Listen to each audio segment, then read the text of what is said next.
of an outstanding season were awakened abruptly this fall. But after 4 straight humbling losses, the Cougars' high-powered offense is rewriting the record books once again. At TCU, Kelly Blackwell is also reaching new heights. And he has a chance to become the most prolific pass-catching tight end in NCAA history. Today, it's Houston and TCU on Raycom.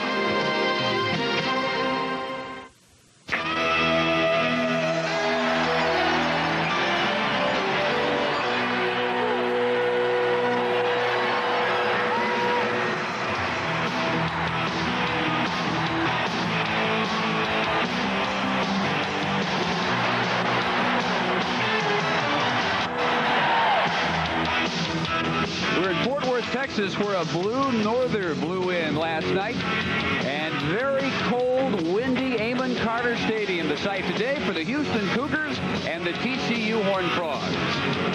And we welcome you to Amon Carter Stadium. Dave Barnett along with Dave Rowe. One thing we're fairly certain of today, because of the conditions and some other factors, we are unlikely to see the statistical show we saw between these two last year. Absolutely, Dave. Last year was just it was an unbelievable game. The combined yardage, 1,563 yards between both teams. And look at that, 12 scoring drives, and they took all less than 1 minute and 39 seconds. Houston won at 56-35. Another thing that's different today, besides the fact that we're not indoors, is the condition of the quarterbacks. David Klingler for Houston bothered all week with the flu. They're not sure whether he'll start today. Well, I saw David Klingler last night, Dave, in the hotel, and he had a coat on in the hotel, and he did not look like he was feeling very well at all. And then for TCU, for the last couple of weeks, Matt Vogler has been bothered by a very painful strained hip muscle. Well, if TCU is going to have a chance, they have got to have Matt Vogler in there throwing. They need that arm. When they don't have him in there, they cannot move the football.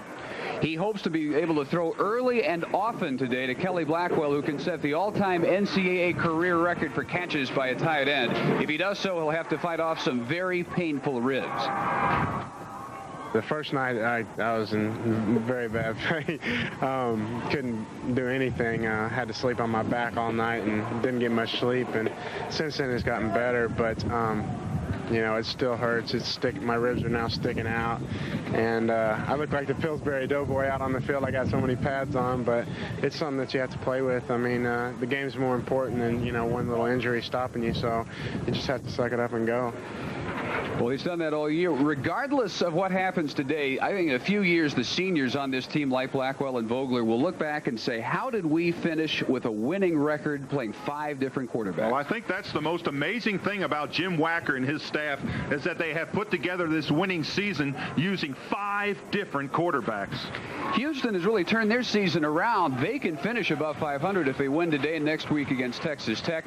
What they look back on is early on very inconsistent offensive line play, and all season long a bad turnover problem. Well, it has been a shuffle of offensive linemen in and out, different combinations each week, and that fact has been directly responsible for the turnover situation this year, minus 13 in that category. The wind will very definitely be a factor today in chilly Fort Worth, and we'll have the kickoff between the Cougars and the Horned Frogs when we return to Amon Carter Stadium.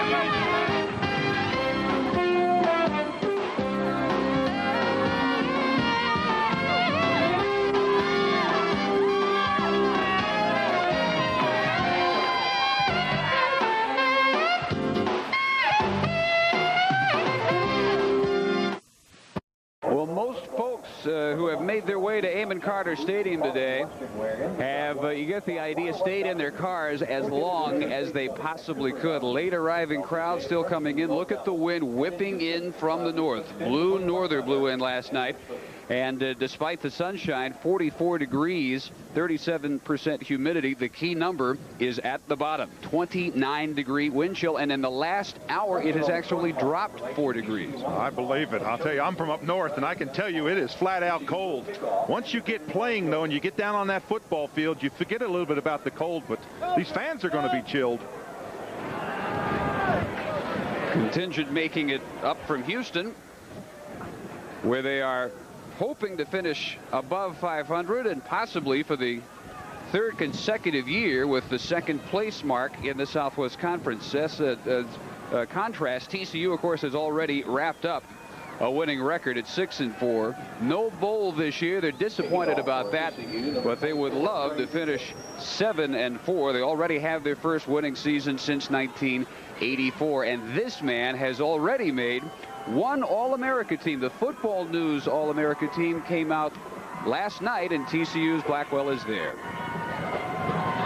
I'm fired up. I mean, it's finally showing what I've done in my career here. Last year I set the base for coming into my senior year, and this year I was battling with Derek Brown from Notre Dame for All-American honors, and I was determined in my mind to do my best to get it. And when I found out yesterday that I was named the Kodak All-American in Football News, I was ecstatic. I mean, words can't even express how I felt. Well, he should be there, and our congratulations to Kelly Blackwell. Trey Beacon's kick down for a touchback by Keandre Sanders, and the Cougars will start from their 20. They go into the teeth of that bitter north wind, and we wait to see until the last possible instant who will be the quarterback for Houston. It will be Klingler coming in from the bench. They literally were going to decide after the kickoff whether his flu would allow him to go. And of course, the numbers not what they were last year. Still pretty impressive. He is still 5th in the nation in total offense, averaging 289 yards per game. Passing 303 yards per game. 57% with 19 touchdowns. Of course, that's opposed to 54 touchdowns last year. And he goes deep and over the head of the intended receiver, Marcus Grant, on the sideline on first down. Klingler's offensive support today, featuring Fred Gilbert, the nation's leading receiver. That's become a tradition for the Cougars. He comes in with 82 catches. It would be the 5th straight year for a Cougar to lead the nation in receiving if he hangs on to that honor. Mike Giesler playing his final game, the senior from Runge. They hope will make some All-America teams this year. They moved him to left tackle from right guard. Some of the shuffling they've had to do on the offensive line this year. A lot of time on 2nd and 10 all day, in fact, for Klingler, and he is tripped up at his 11-yard line. Yeah, he tripped over his left tackle, Giesler's foot. And he was kind of moving around there. Watch the left foot of 67 in the right of your screen. You're going to see him just trip back and step on Klingler's toe right there, and you see Klingler go down. For Houston. Well, somebody will get credit for that tackle without having to work real hard for TCU. Up front today, the final game in just an amazing career for senior Roosevelt Collins. Anthony Hickman in the secondary, junior. He'll be back next year from Aldine. And Klingler on the scramble on 3rd down, has an alley but has to step out of bounds. Brad Smith chased him out, and it'll be 4th down. Dave, TCU does exactly what they want. They hold Houston deep in their own territory. They should, with this wind that the punter is going to kick into, they should get great field position. Charles Langston is the 5th leading punter in the nation. 2nd in the conference behind Mark Bounds of Texas Tech and Anthony Hickman, who for the first time ever as the return man for TCU fumbled a punt at Texas last week. Not bad at all into the wind, and a fair catch at the 44. 30 yards, really a pretty good effort by Charles Langston. He'll turn around with the wind, and he'll hit some 60 and 70 yarders today, probably. Well, Matt Vogler, in his final game for TCU, sprained hip and all. You see his numbers for the year: 51%, 2 touchdowns, and 6 interceptions for the transfer from Auburn out of Tampa, Florida.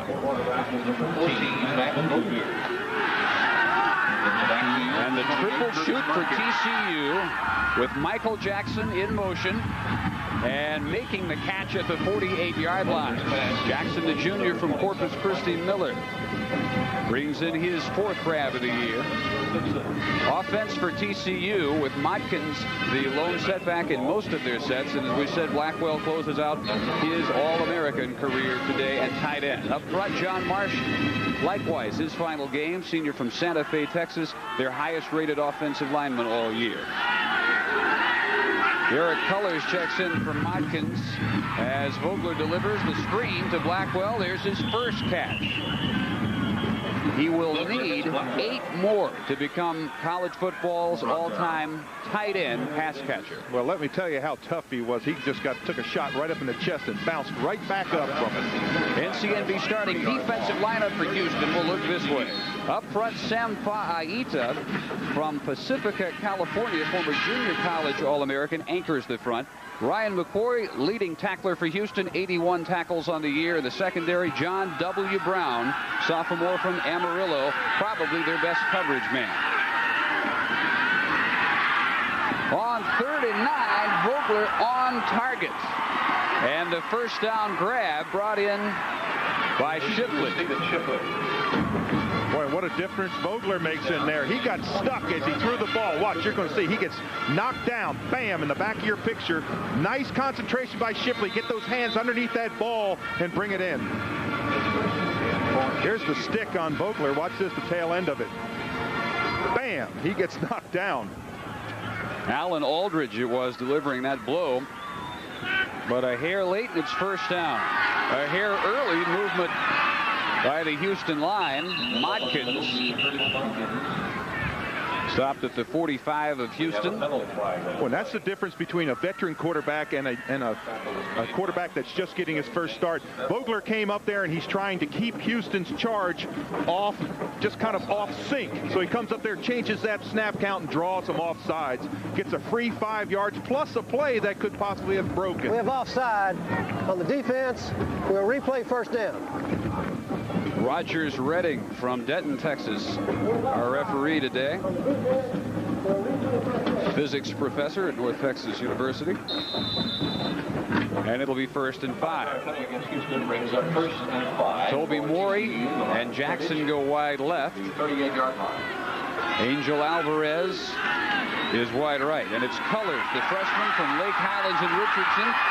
First down yardage near the Houston 25. Let's check our Southwest Airlines team must for TCU. Well, first of all, start and finish with Vogler. With Matt Vogler, they have a chance to move the ball and score. The way you limit Houston's scoring is to keep the football away from their offense. And the last one, that doesn't have any difference with winning and losing. Kelly Blackwell needs 9 catches to break the record, and this is just something he deserves. That was coming in. He's got 1 catch, of course, so the count is at 8 that he needs to pass Gordon Hudson of Brigham Young. On the draw play, Modkins got a good block and will be to the 22. Pickup of about 4 on first down for the junior from Marlin.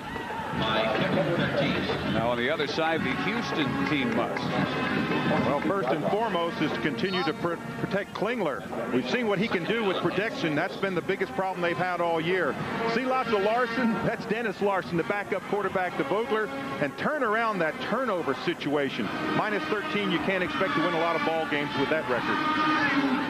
Audibilizing is Vogler to get Cedric Dickens, the 3rd different running back, up in the slot. And here comes the blitz, and there goes Vogler down as Glenn Cadrez poured in. And he is the Cougar sack leader for the year. That is number 10 for Cadrez. Well, you can't have pressure up the middle, and that's exactly what happens on this play. They get to him right away. So he has no chance to step up because the pressure's right in front of him. Senior from El Centro, California. And the Dr. Pepper scoreboard today in the second quarter shows number 4 Michigan leading Ohio State and Tennessee on top of Kentucky. Timeout called by the Horned Frogs. And Vogler will confer with Jim Wacker on the sideline. We are scoreless very early in Fort Worth. penalty very early in the first quarter, and after the timeout, it will be 3rd and 15 for TCU following Cougars' sack of Vogler.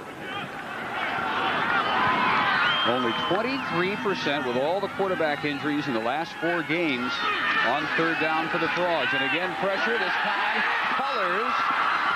And with the cutback and the second effort, he will have the first down. They are just in love with this true freshman, Derek Colors. Every time they talk about him, they talk in the exclamations of, boy, what a career he's going to have. And he just has great ability to cut back. Watch this. It's a blitz, and it's the perfect play for a blitz. Out in the flattest screen, pick up those big linemen. Now watch this little cut right back here to pick up about an extra 5 to 7 yards. Excellent selection. It'll be 1st and goal after a Houston timeout. And that gives Vogler and company that much more time to get their thoughts together. And Dave, that was a great call by Jim Wacker to call timeout on that 3rd down situation. They were not in the right play. When they came out, they were in a shotgun. They called that timeout, came over to the sideline, had their coaches up in the booth signal down what they should call, and it worked. They converted that 3rd down to 1st down. Houston burned again on a blitz.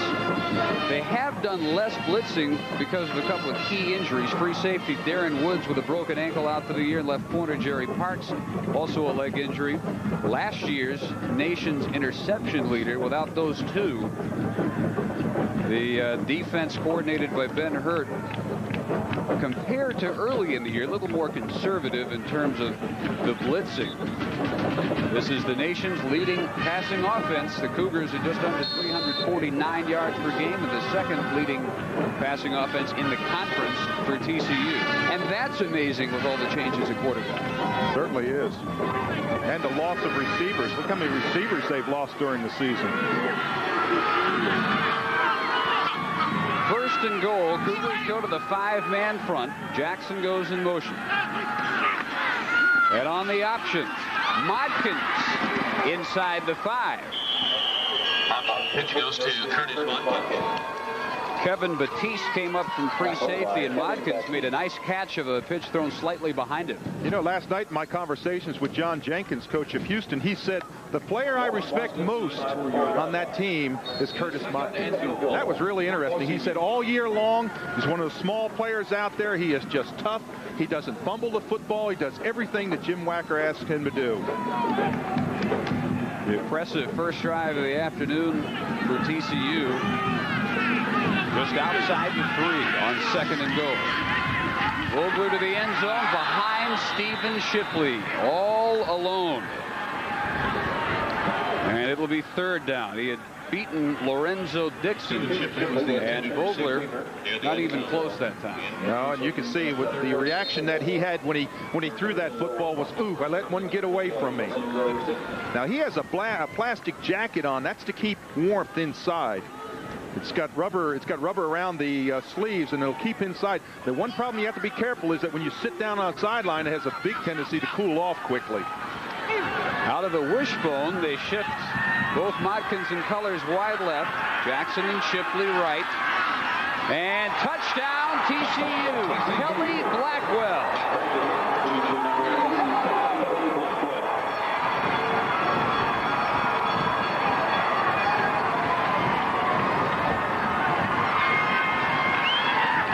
That's 6 for TCU. That's 2 of the 9 Kelly Blackwell needed today. Well, it has to be exciting for Jim Wacker to see his offense move, especially after last week. They couldn't even get across midfield. And on for the extra point is Jeff Wilkinson. The junior from near Houston, Katy, makes it 7-0. The thing that amazes me about Blackwell is the way he gets distance on his coverage. Now he comes off the football and he's wide open. From the end zone here, look at Blackwell's 5th touchdown catch of his senior year. He's on the right side of your screen. Watch how he pops in. No coverage around him. Someone that comes into this game with 53 receptions, you certainly would think he'd have coverage. But they just blew it on this play. You can see he just makes that separation. Burned again on the blitz. Yes. Eric Blunt, the strong side linebacker, lines up opposite Blackwell, comes in on the blitz. And Vogler knows that was the precise play to call against that defense.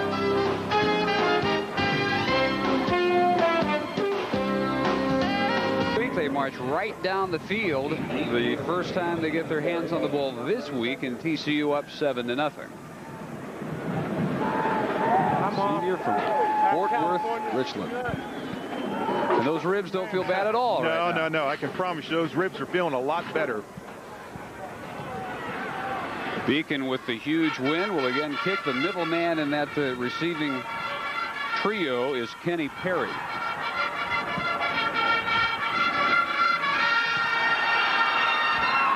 And this one should be returned. It'll be Sanders from the goal line. And he will not reach the 17-yard line. A fired-up Horned Frog special team after a 10-play, 56-yard scoring drive.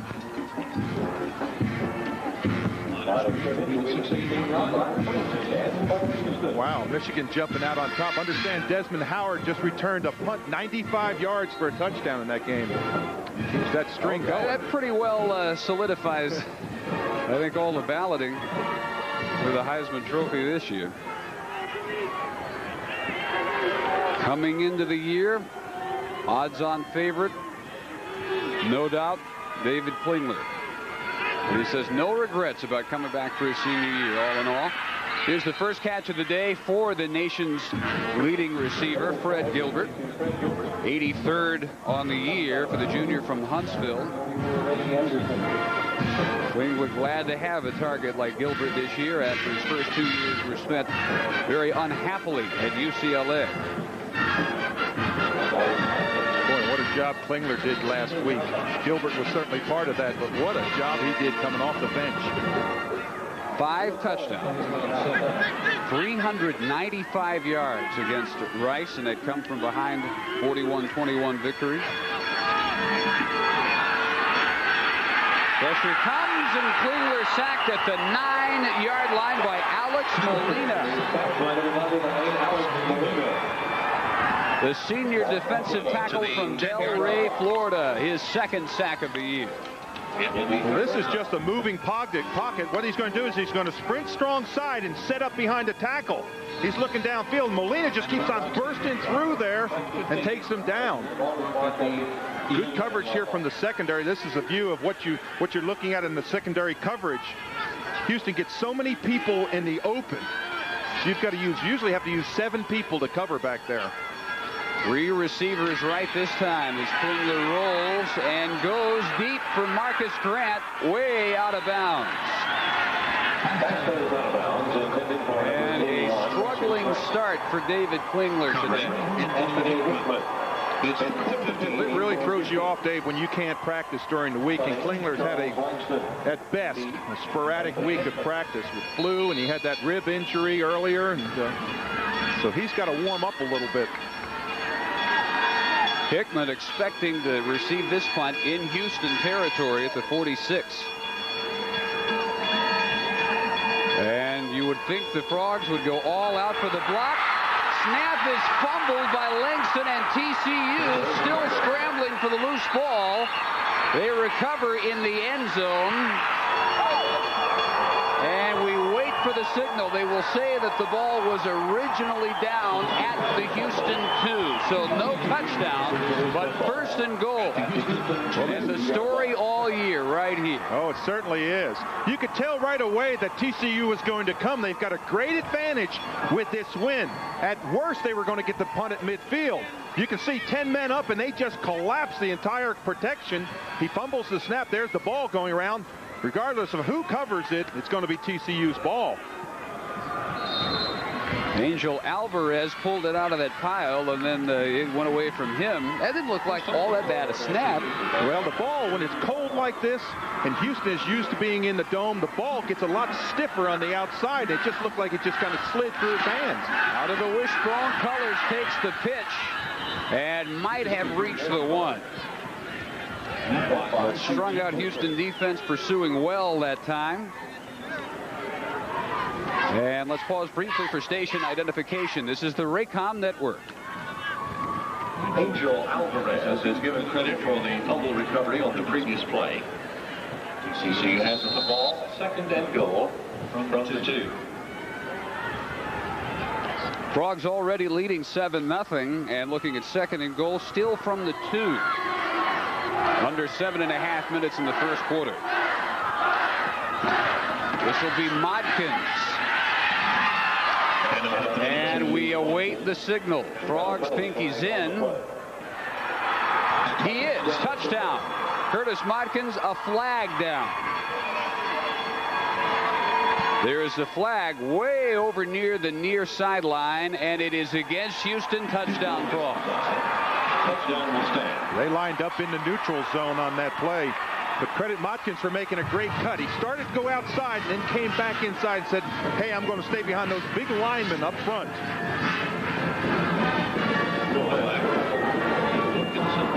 That is touchdown number 5 this year for Curtis Modkins.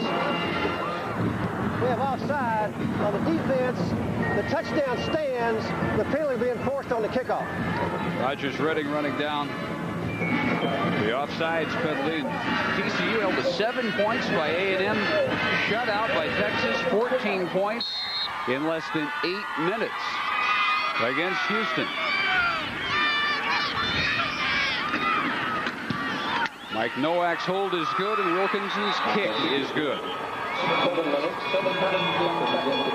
Well, again, Dave, Modkins makes a nice cut here. He was going to go outside, and all of a sudden you see those quick feet, find those big linemen, and just dive in for the score.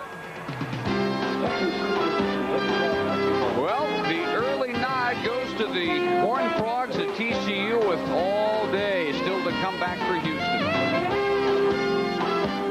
Why it's so hard to come dressed properly. I'm warm, aren't you? I am, actually. I know you are. We have been talking all year about the Exxon Supreme team. Fans with the opportunity to vote for their All-Southwest Conference team this year, and we will be position by position revealing the results of that season-long balloting. As Trey Beacon, who's had a busy first quarter already, will again kick with that big win. I was expecting you to tell me I had a lot more to keep me warm than you did.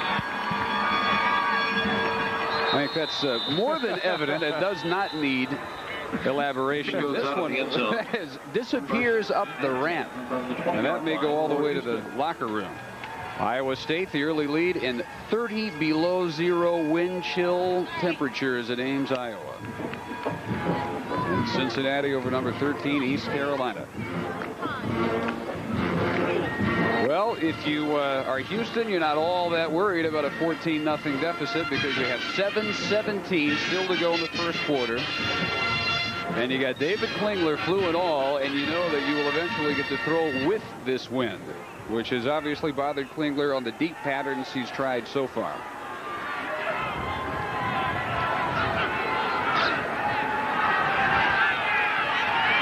Again, the protection breaking down. He had all day, and finally the sack by Thomas Lewis, the junior defensive tackle from Beaumont. This is just a secondary coverage sack.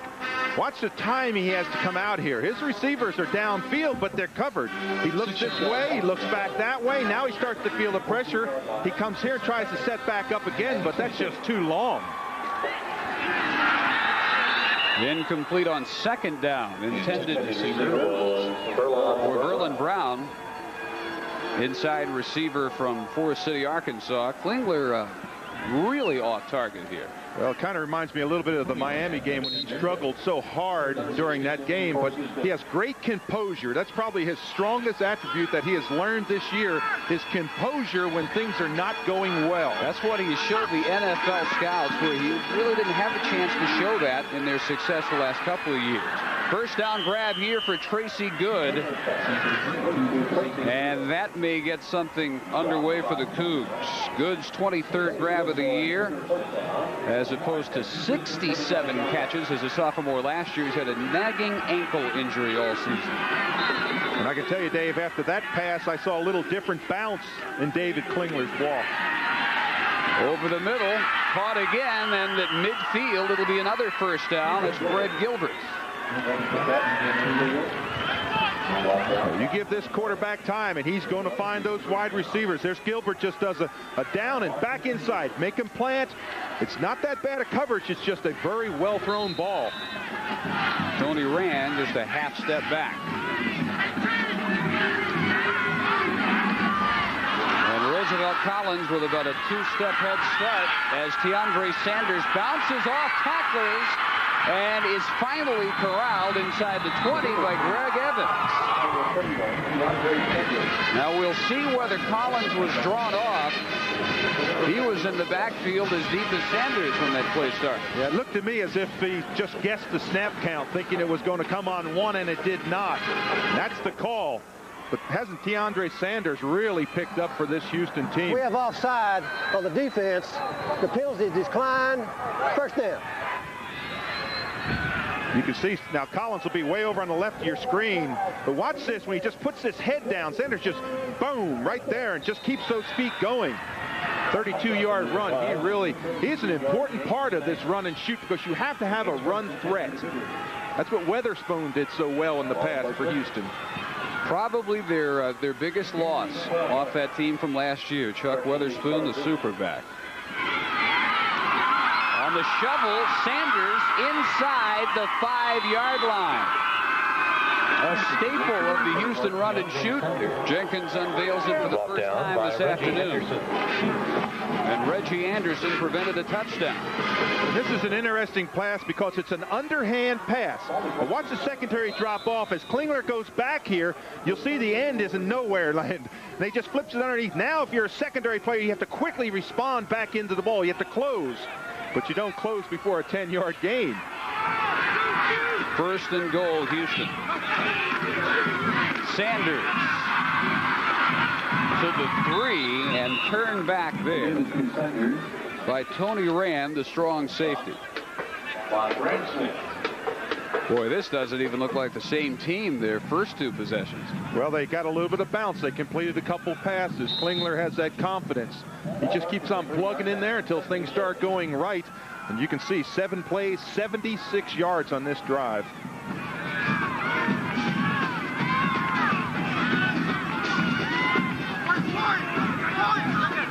Klingler redirecting Sanders.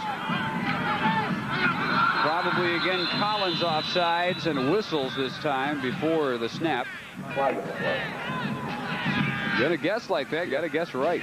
That's exactly right. If they're trying to get a pass rush, and what you do is you jump and you try to guess what the snap count is. A lot of quarterbacks get into a rhythm. We saw that with Texas Tech earlier. They come out and go on that first sound. And that's what Collins has done the last couple times, is he's guessed when the ball is going to be snapped, and he's guessed wrong. Dead ball foul. Offside on the defense. Penalized half the distance to the goal. Still second down.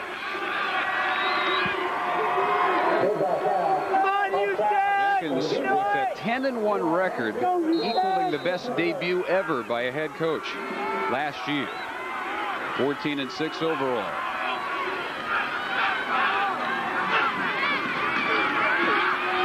Klingler on the roll over the middle, in traffic and incomplete. A lot of purple bodies over there. Alex Molina, I think, was the man pressuring Klingler into that quick pass attempt. It'll be 3rd and goal. As always, glad to have those of you joining us on Prime Network today. This nationwide family of regional sports cable networks. 4.5 minutes in the first. Cougars down 14. Molina, early movement that time as Sanders scores.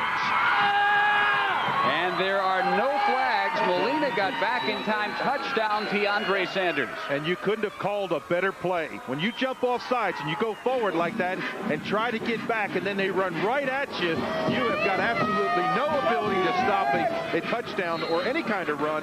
And that's what they did with Molina. They caught him going backwards, and they helped him. The all-time leading scorer in college football history, Roman Anderson, will go for his 409th career point, and he's got it.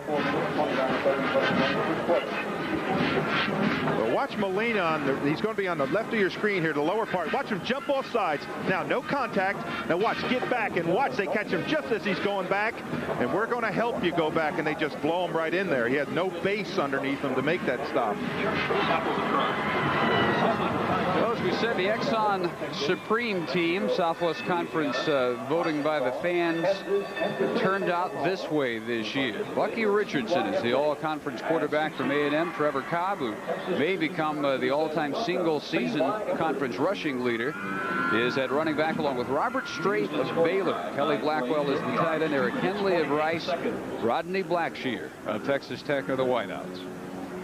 And up front, Harrison from A&M, Biggers from Tech, Ellisor from A&M, and Turnpaw and Barron, both from Baylor.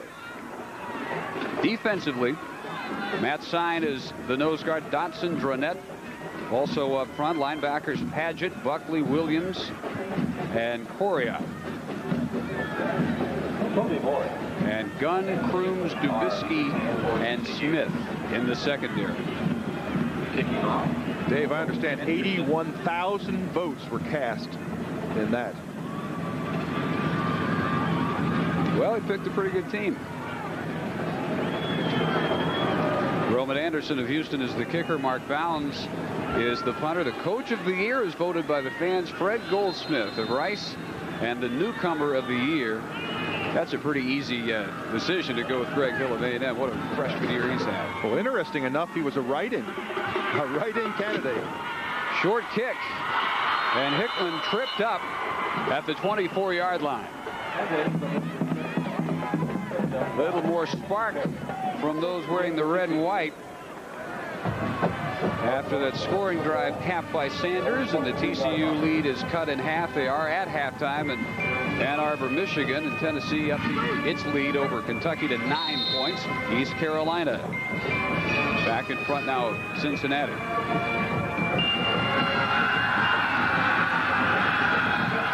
Alvarez and Shipley right. David Lewis left. Vogler sees the blitz, threatens it, and audibilizes, and gives to Modkins. Cut back, saw some room. He'll go to the 28. You can already see the difference, and not just in the accuracy of the passes by Vogler as opposed to Schultz last week, but the ability to recognize situations. Oh, yeah, that's the experience factor. You know, Eric Blunt has had quite a year, number 42. Watch him read this play. Slide along the line, stay square, fight across, and get in on the tackle. You can't play linebacker any better than that from the weak side. Led him in tackles last year. He's second to Ryan McCoy this year. Colors in motion. And Vogler got it off somehow. That's an amazing job by a banged-up quarterback not to submit to the sack by Alan Aldridge. Did you see how quick Aldridge is in there? Someone had to miss the block because there's no way a lineman gets in there that quickly. Poor Vogler even got his 3-step drop. Aldridge had him wrapped up. There's another Alan Aldridge not too long ago, played for the Oilers and the Browns. That's this Alan's dad. He's a sophomore from Missouri City. Out of the shotgun this time.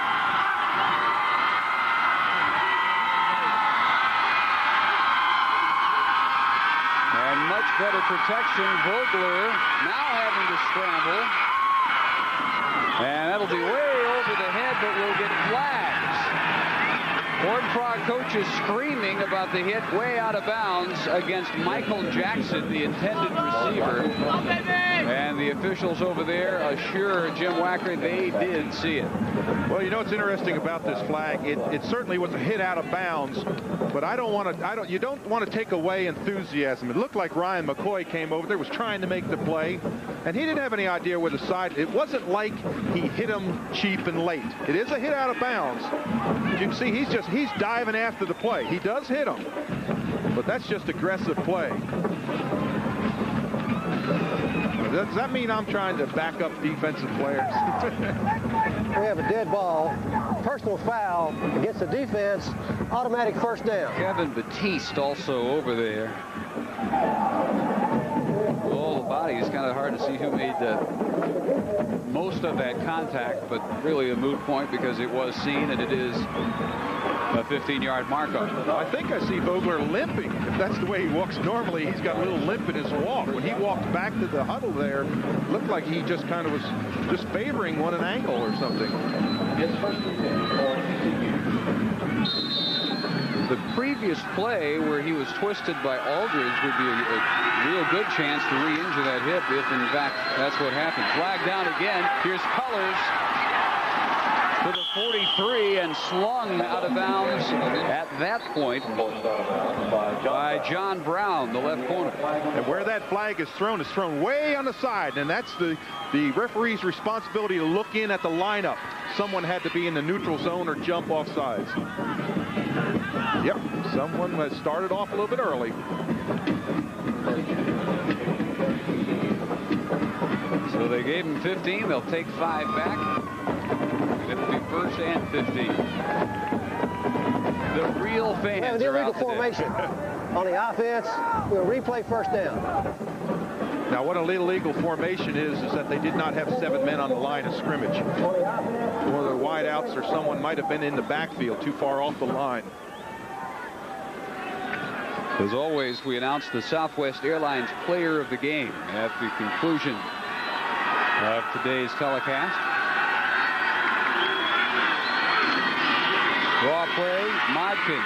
Didn't fool anybody, especially Bevel and Aldridge, the right side of the defensive line. They combine on the stop.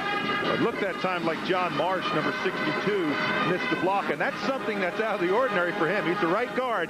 Now watch him here. He has to kick out right there. He comes all the way around behind him and makes the tackle. Marsh is probably their top grader week after week.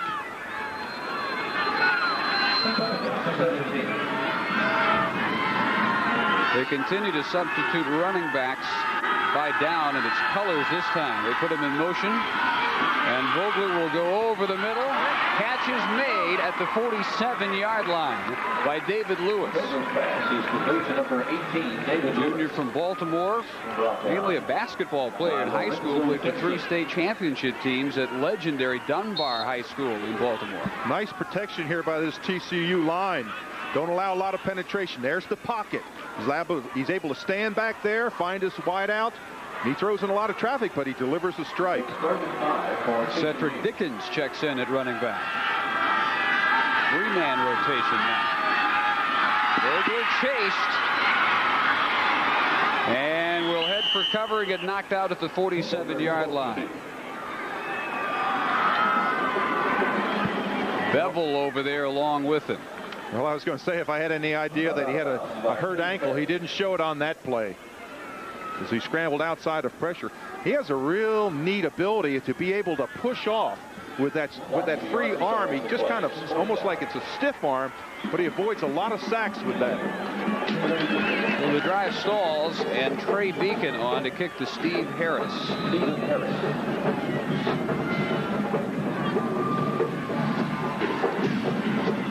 Beacon should go for the lift on this one. Get it up, let that breeze carry it.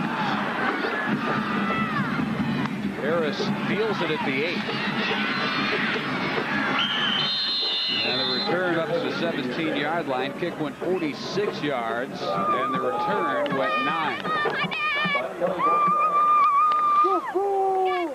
Well, with that performance off the bench by Klingler at Rice last week, he now has these Southwest Conference career records: 81 touchdown passes, 8,468 passing yards, 8,410 total yards, 1,129 pass attempts. He surpasses the man who used to back up Heisman winner Andre Ware. And in talking with John Jenkins, he said that was probably one of the things that really made David Klingler, is that he would sit and watch Andre Ware and he would chart all the plays and said, "Coach, I would do this, I would do this." And John Jenkins says, "You're going to get your chance." And boy, has he made the best of that chance. That was almost a lateral that went through Gilbert's hands.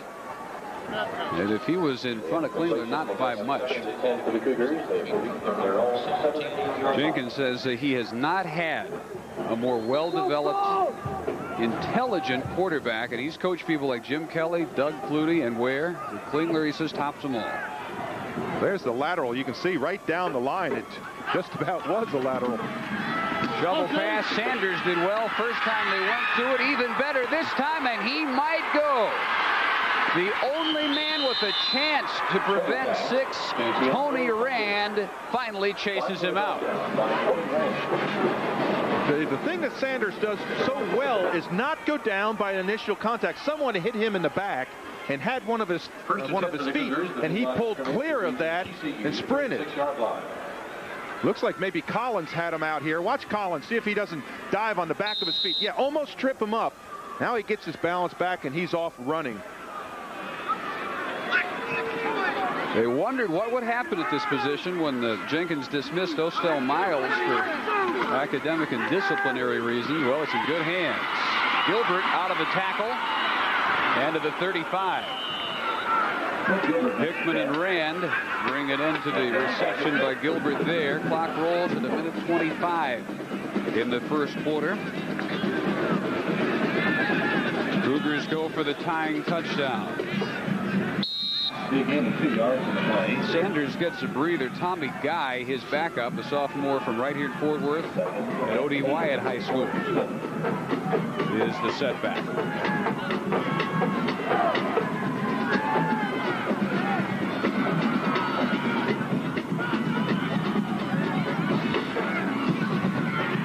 And the looping pass caught and dropped by Gilbert.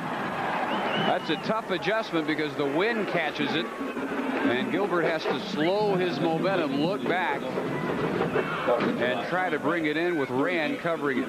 And this is just a flag pattern. He's going to go down and then break to the outside here. And he makes good distance here, but the ball is so high, and as you said, the wind holds it up, that the defensive back comes back in there, but he just drops. He doesn't look the ball all the way in, doesn't concentrate on that play. Back and forth game in Cincinnati.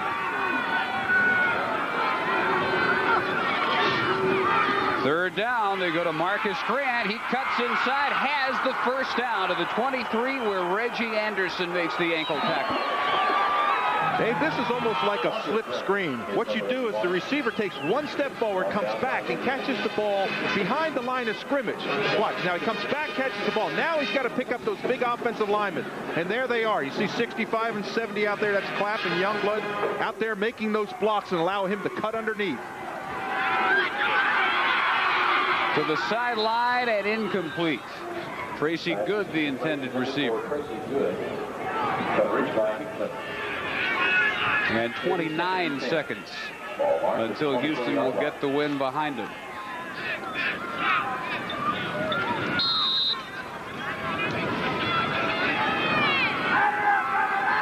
Second and 10. Brown, Good, and Gilbert all left. Grant is to the short side, wide right. And on the draw play, Sanders almost got away from the initial hit. Brad Smith finishes him off, and he'll lose yardage on what might be the final play of the first quarter. Loss of 1. Boy, he ran into a wall up front. They had that play diagnosed very well. Stuffed it in the middle, and he wasn't able to bounce outside. Well, if I'm Houston, I'm in no great hurry to get this off into the wind, and they will allow time to expire, and they'll turn around and go for the tying touchdown as the second quarter will get underway. Through one in Fort Worth, 14-7 TCU.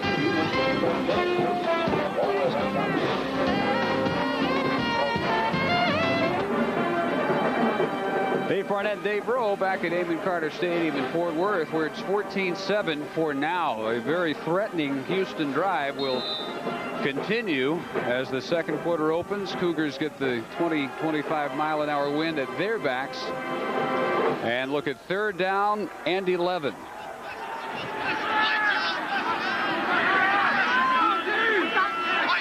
Frogs threaten the blitz. Klingler play calling accordingly and has time. A shot to Grant, touchdown. Touchdown, Houston. Number 81. No, was a little bit surprised that Jim Wacker didn't call timeout on that third down play and utilize that wind one more time in a 3rd down and 11, but he allowed them to run the clock out.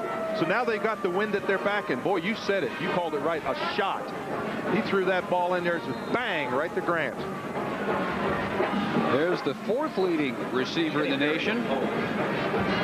And Grant with a 7th touchdown catch of the year.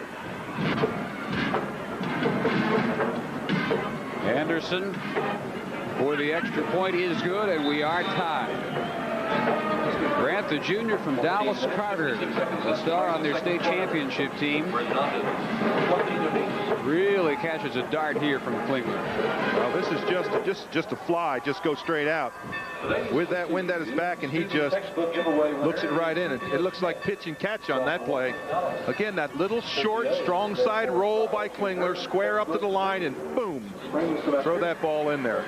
Perfectly thrown ball. He throws out with as much velocity as any other quarterback would, setting back, and a good 7-step drop off the back foot with classic motion. That time he's off balance, off the wrong foot, and it's like a Nolan Ryan fastball. Well, he snaps his body when he throws it, so he doesn't really need that drive forward with his feet. He has such a great abdominals and snaps and throws that ball. He gets a lot of chances to practice. And you're averaging, what, 50, 60 passes a game.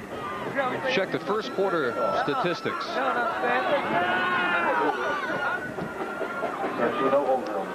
112 to 15 passing yards, 138-65 total yards. Houston with the numbers except for on the scoreboard. And on the first play of the second quarter, they take care of that. And Anderson will kick to Mike Houston and Toby Morey. Well, Dave, one of the signs of a good football team is when you don't panic and you're down 14 points. And there was no panic in Houston's approach. Low liner. Morey wants no part of it. And the 14-0 lead didn't last at all as long as TCU would have liked. They can't be all that shocked. This is, after all, Houston they're playing. Well, they have to know this scoring machine. Even in that Miami game, I said to John Jenkins, I said, well, what did you say to your team at halftime? He said, I told him this. I said, guys, the way we can score points, we can come back in this football game. And he said, I firmly believe that. So, and we've seen them score at will. So 14 points is not a big lead.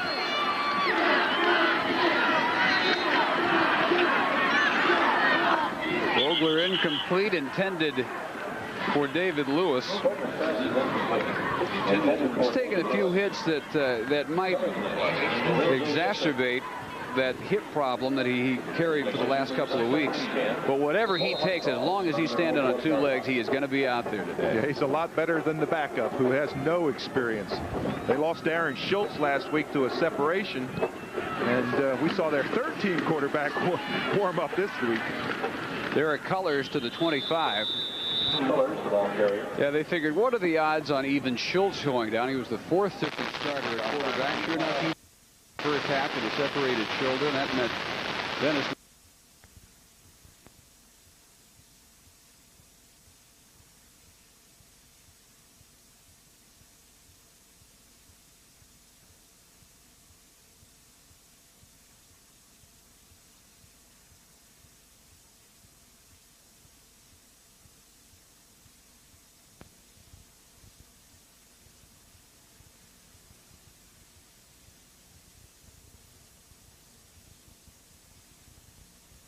Today, Baraka Harper, wide receiver. Baraka Harper is the quarterback. He played that position a little bit as a high school junior. That's his qualification if worse comes to worse today. Well, it was really interesting, one of the comments by Jim Wacker. I said, boy, Coach, you just seem so laid back, and you know he is just a bundle of nerves out there. He said, hey, when you're down to your 5th quarterback, you don't get excited. You don't get nervous. You're just happy to be out there. That is Linton Weatherspoon being helped off. Defensive tackle, brother Chuck. Sophomore from La Habra, California. Favoring the right leg. Trey Beacon kicked 44 yards with the win. Steve Harris expects to get this one at his 43. Big rush comes. They pick it up well. And it will go out of bounds, and we'll see where they mark it. Houston's going to get outstanding field position out of this one. At the Frog, 49 is where they'll take over. In a tie game with 13:36 to play in the first half when we return after this from Southwest Airlines.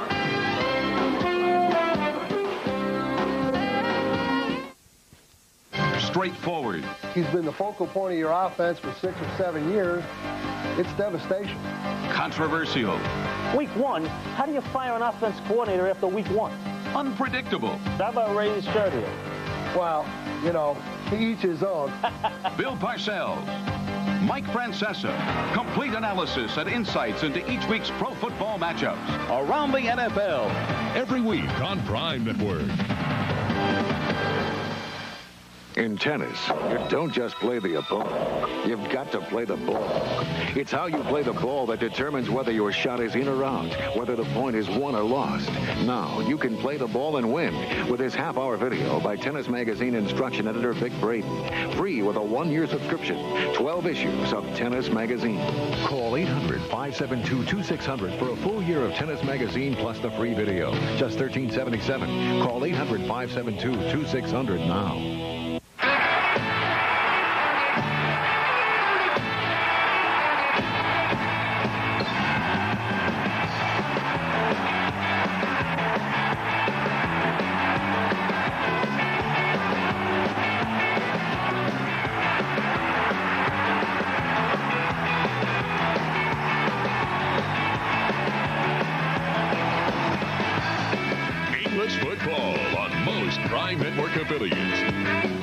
The Whacker Gang's packing a triple shoot, but Sheriff Joe and Deputy Dodson are guarding the cotton train. Horny toads and bars shoot it out. This weekend on Prime Network, available on most Prime affiliates.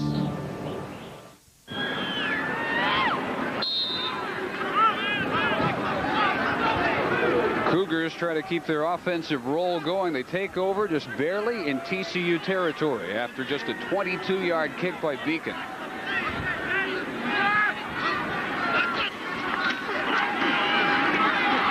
And Klingler slings it again, complete to the 32-yard line. Daniel Adams, a redshirt freshman from Schulenburg, with his 8th catch of the year, beating Tony Rand. And you said he slings it. He does. He almost throws it sidearm underneath some rush. It looked like he just kind of flipped it. It looked a little like Bernie Kosar there for a second. Sonny Jurgens. Yes. Not too many side armors have done well. And with every completion, he sets a new Southwest Conference career record. He has broken another Andre Ware record.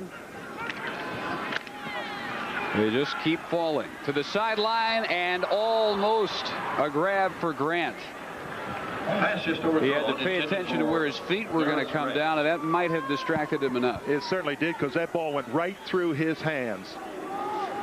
You see Klingler said, that's my fault a little bit, but you've got to concentrate on that football. It's a very catchable ball, and he was wide open down the sideline.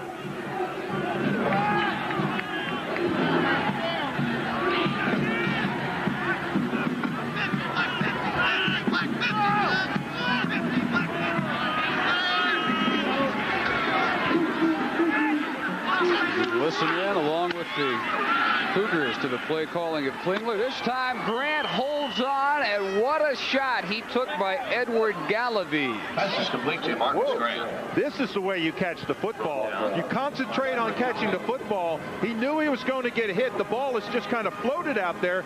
It's not delivered with that great velocity. See the trajectory of it. Now look, he knows he's going to get hit. Concentrate, boom, get that shoulder down, take that contact. Boy, he's going to be another one of those great wide receivers. He's got another year coming back. First and goal at the 7. Cougars have moved Kevin Blyer in at center, and Brad Wiggin moves from center to left guard. And Klingler dropped all the way back at the 17. Brad Smith from middle linebacker. when there's nowhere for Klingler to go. This was going to be that little shovel pass underneath. But the man either got caught up in the rush or something. When Klingler came out with it, watch this action. When he starts to come out here, now see, he's going to pass underneath. But he can't. Someone's right in his face. So he's got to just take the ball down with him. It's Brad Smith's second sack of the year. And you wonder if that center shuffle made it easier for Smith to pour right up the middle.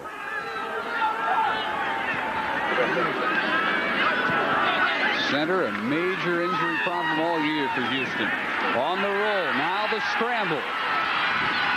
Into the end zone, all alone for the touchdown, Marcus Grant. And the Cougars take the lead. Well, I'll tell you, for a defensive lineman, there's nothing that frustrates defensive linemen more than to have a quarterback that's big and strong and able to kind of push you off, move around in the pocket, and just take more and more time. The same thing is true for the secondary. You're standing out there, you're trying to cover him, and this quarterback's running all over the place. And he finally, and of course, with the vision that Klingler has, he finds the wide open man in the end zone. Kenny Perry will hold for another Roman Anderson PAT. 21-14 Houston. They should call this pattern the Maytag repairman pattern. You cannot get any lonelier than Marcus Grant at the back of the end zone. Well, watch how he just kind of pushes him off. See, just push him off. Don't bother me. Now he picks up Grant in the back of the end zone, and you'll watch how wide open Grant is. He's the only one close. Still 11:45 to go as the Cougars run and shoot their way to the lead here in Fort Worth. You're watching Prime Network.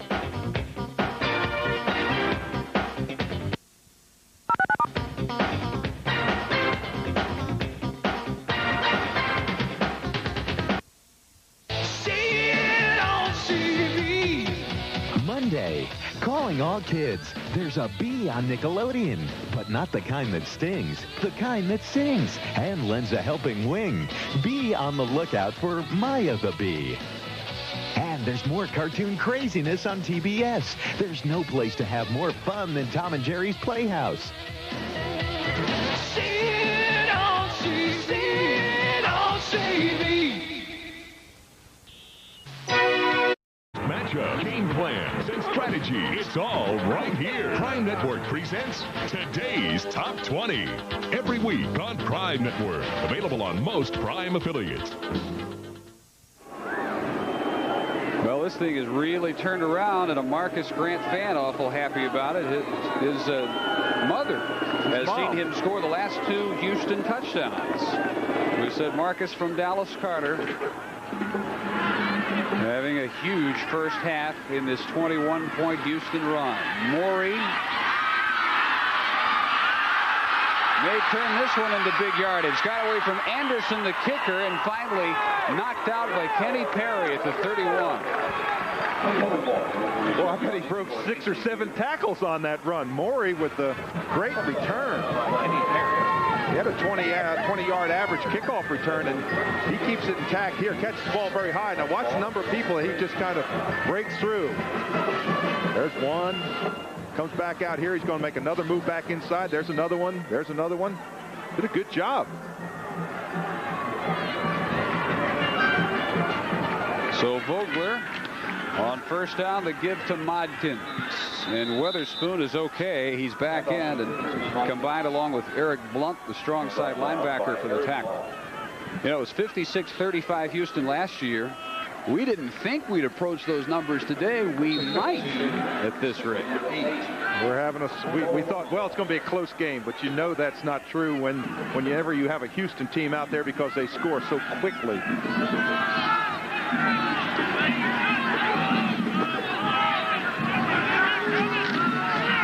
Colors on the draw play. Nice cutback. Great instincts for this true freshman in the first down. A lot of stuff you just don't coach in him. Exactly right. Quick feet. That's something that every coach loves. Watch how quickly he makes those cuts. Picks up his lineman nice. Cuts back underneath. There's going to be one cut back inside. Now watch this one right here. Spin. Get right back up. That's the makings of a great back. No wonder they're so excited about his future here. 4 two-touchdown games in his freshman year. Modkins is back in. He goes off tackle to midfield, where Tracy Gentry, backup defensive end, makes the initial contact. Well, Dave, one of the things that we felt that they had to do, well, there's a surprise Iowa State over Colorado. Colorado still with some Orange Bowl hopes. But one of the things I was going to say that TCU had to do in this football game was to control the football. Keep it away from that Houston offense, and they're doing it with ground control. That's a little bit surprising. That's what they just could not do at Texas last week. Not even a hint of a ground threat. Option pitch to Colors to the 43. And he might be shaken up. He got a late hit he didn't expect. Not late enough to flag by Ryan McCoy, but Colors will limp off. What happened on that play, McCoy was diving for him and dove on the back of his legs after he was down. Perhaps we can see it on the tail end when he goes down. Now watch McCoy come in late. Not intentional, but you see he falls on the back of his legs. Here again is that same play. You'll see McCoy right there trip and go over top of his legs.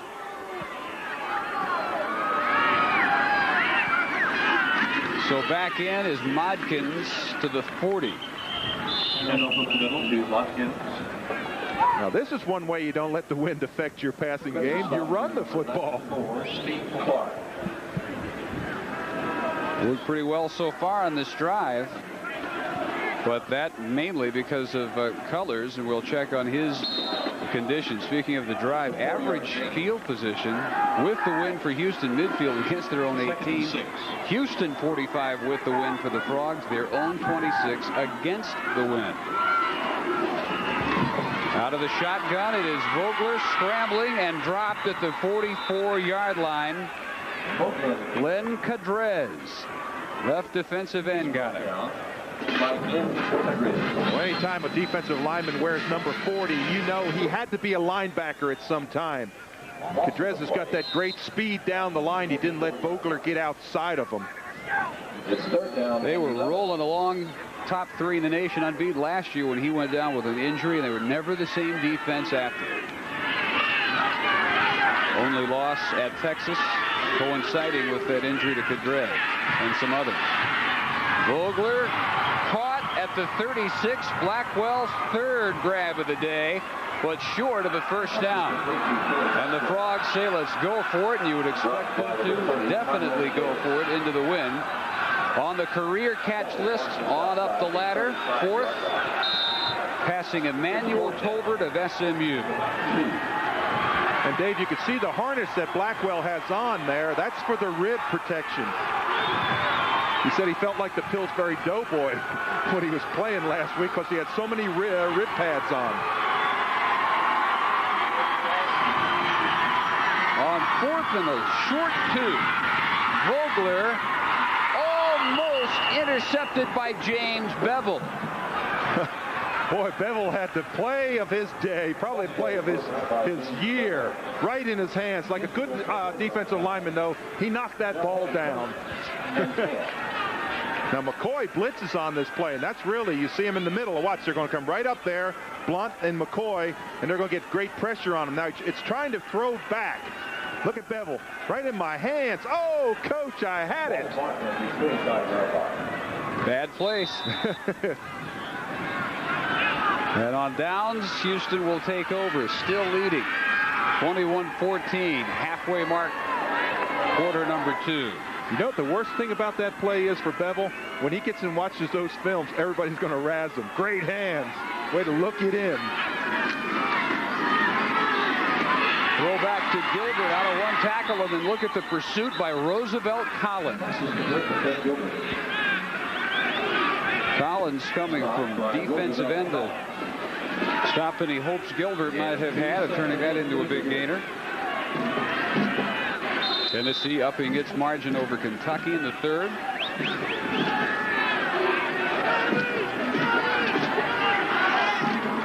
Grant comes to the bottom of your screen, lone wide out right, the other 3 left. And Rand threatens safety blitz. sends Sanders right up the middle, and a first down at midfield. Houston spreads the defense, and Mike Moulton finally makes the tackle, and that is where the run, part of the run and shoot, is most effective. It certainly is. That's what really makes the run and shoot, having that run threat. Here's the secondary coverage, and you're going to see how quickly they have to come up. Everybody has to stop, plant, and get back up to the football. And now you start, instead of covering one of those little defensive backs at about 160 pounds, you're trying to tackle somebody at 220 pounds. Deep for Grant, too deep. He was running free. Perfect throw. The nail him at about the 10-yard line. Klingler had an option that time, too. He had Freddie Gilbert right down the middle. Didn't find him. Those are good stats for a full game, not just the first half. For anybody but David Klingler. Absolutely right. Daniel Adams into the game. Top of your screen. Klingler goes the other way. Verlin Brown to the 40. He'll be close for another first down. He played wishbone running back and quarterback in high school in Forest City, Arkansas. And Jenkins says that makes him a perfect run and shoot wide receiver because he's got all the moves. Well, so many people question Klingler coming back this year. The fact that he had such a fabulous year last year, and this year he struggled, but I'm a great fan of David Klingler. I think he's become a better professional prospect because of this year. He's proven that when he's under pressure, he still does not lose his composure. And as they measure, a good comparison as they come up just short. You look back at Vinny Testaverde, who never had to show what he would do behind a less than stellar offensive line and what he would do with a sack, a possibility on every play. And he comes into a situation in Tampa Bay where that is the case. And look what's happened to his career. Klingler now has an idea of what he can do. And more importantly, the NFL scouts have an idea of what he can do if he does indeed get drafted high enough to go to a team without much blocking. That's a real good possibility. Well, remember Troy Aikman. He learned that also his first year in. But Klingler never loses composure. What you do is you look at the quarterback's face when things are going bad, and you don't see an expression change on him. He just has complete control of his emotions. Fake the inside give, airs it out for Grant, and third touchdown of the half for Marcus Grant. Touchdown, Houston, Marcus Grant, end zone.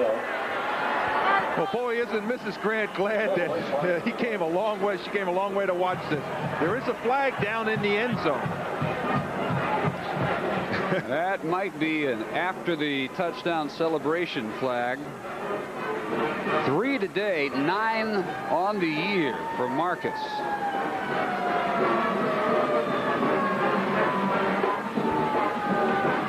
Touchdown, of course, standing. That's what it is. Well, people remember back to the Miami game and the last play of the game where he did a little uncalled for end zone dance. He says his sister especially got on him. We have a dead ball, unsportsmanlike conduct on the offense. The touchdown is good.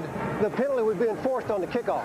A lot of people got on him, especially his sister, and he promised her that if he ever did it again, he would pick his spot better. Well, after you catch touchdown, if I'm a coach for Houston, I don't mind that a whole lot. I mean, I don't want to see you taunt somebody and do all that, but when it's 40-3, I think you mind it. That's true. But here, Anderson makes it 28-14. Klingler dialed his number for the third time for points. Well, again, this is just a fly pattern straight down the field. See the separation. Now the safety's supposed to come over and help. Now watch him try to concentrate. He doesn't know where he is. See him trying to keep his feet in bounds, and he was about 4 yards in bounds, but good concentration. Greg Evans really should have come over and made this play. He's the safety coverage, but he's late getting over there and allows Grant to be wide open in the end zone. 28 unanswered Houston points, and we return after this from Southwest Airlines. Wouldn't it be great if you invented magic recliners that took you anywhere? So you guys took a trip to the Keys for some boating, volleyball, and a little snorkeling. And wouldn't it be great if just by pushing a button you got beer? Really great premium beer like Keystone. What's this button do? Cold filtered Keystone and Keystone Light. Bottle beer tastes in a can. Wouldn't that be great? Oops. Impossible? At the Olive Garden, we don't know the meaning of the word.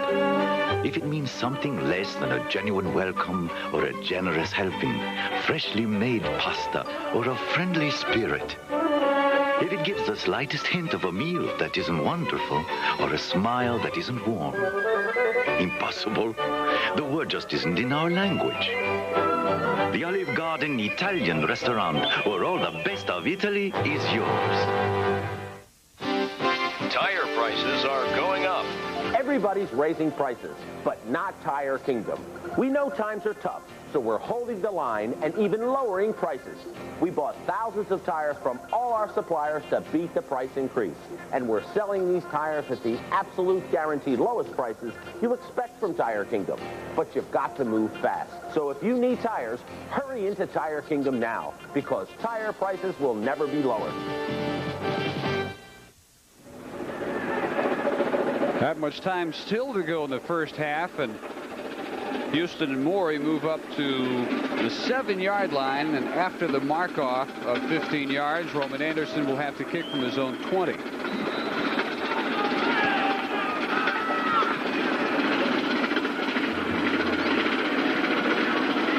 Brisket Howard holds it steady, and a great kick. Returned to the 27-yard line by Mike Houston. I think the wind isn't a factor today.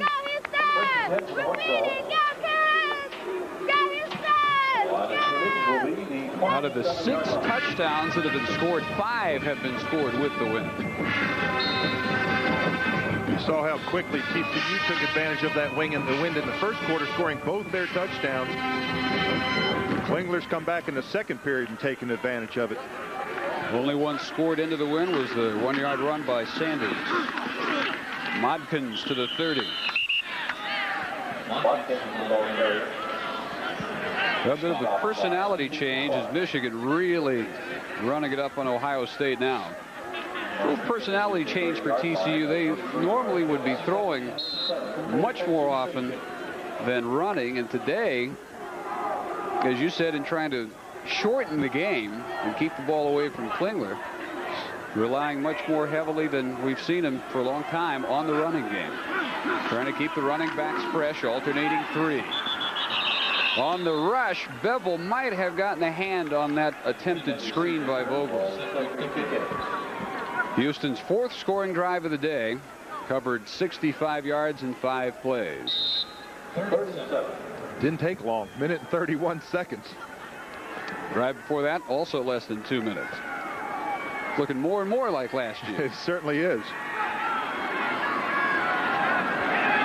They need 7 on 3rd down. Vogler shotgun with time, and over the middle, and the nearest man was Kevin Batiste.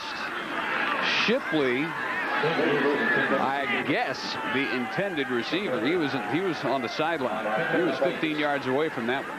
Well, that ball certainly wasn't thrown with any type of authority. It just kind of floated off his hand, may have slipped out of his hand. Again, it's cold, and the grip on the football is a lot different for the quarterbacks when it's cold. Not the drive TCU needed. 3 and out, blocked. And the Beacon kick recovered at the 25-yard line. And Houston threatening to blow this one wide open. That is Carlos Leon, who along with Kenny Perry poured in on Trey Beacon. Well, the snap was high too, but Beacon just took too much time. You can't allow that many people to get in there. The snap was high. Perry, the man that got it. Leon, the man that recovers it.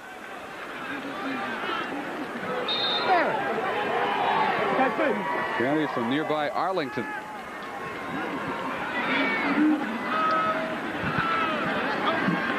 So the Cougars will try to drive it 24.5 yards. And Klingler wants it all on this play over the head of Fred Gilbert. flag down at the line of scrimmage. Second and 10. That's an interesting call. I think that was offsides, but I've never seen it with the palms out like that unless you're really cold. Well, this is why they have a microphone. Sometimes they need to explain. Well, we'll wait for it. We have a chop block against the offense, 15-yard penalty, still first down. Now, I thought the signal for a chop block was down in front of your knees. Now, chop block is you can't cut them down by the ankles, and that's what he did. The offensive lineman drops back and chops down at the legs. Let's watch and see if we see it. See 31 come into your picture there? That's a chop block right there. Sanders, the running back, against Royal West, the defensive tackle. In other words, one person kind of keeps his attention, and then in comes the running back in to chop him down. 4:55 in the half. First and 27. Major mark off. And the two number ones at the 20 vying for that one. Tony Rand almost had an interception. Tracy Good almost had a grab that could have gone all the way. Well, this is a triple wide out on the near side of the field here, down here. And all you do is one drops back, two run out in patterns, and you just try to make the defensive people mess up. Each one has a coverage. Nice recovery there by Rand on the play. He had Good all the way.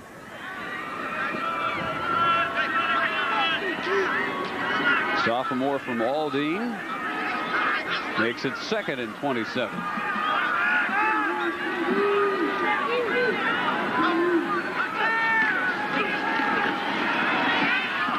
Intended again for Gilbert. He ran a different pattern than the one Klingler called for. And it bounced right in front of Evans. We saw Colors a few moments ago limping off, and they have wrapped heavily that right ankle. And 27. And he did have an ankle injury earlier than the year, and that's the type of injury you get when someone falls on the back of your legs. You stretch that ankle out. Boy, East Carolina making a comeback. Boy, they've had a Cinderella season this year.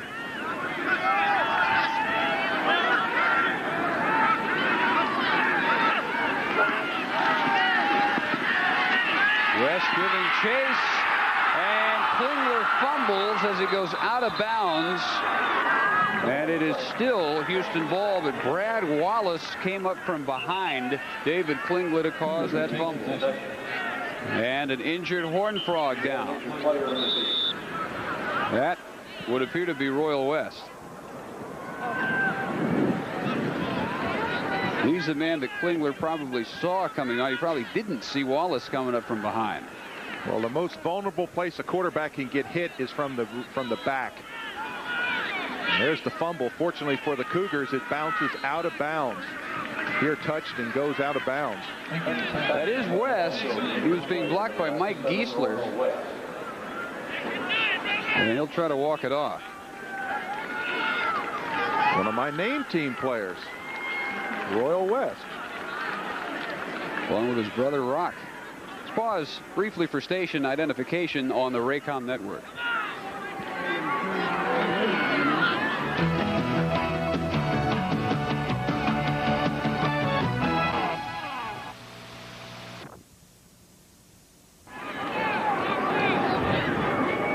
.14 Houston from Amon Carter Stadium in Fort Worth on the campus of TCU. 4:36 to go in the half, and the long walk continues toward the Frog sideline for Royal West.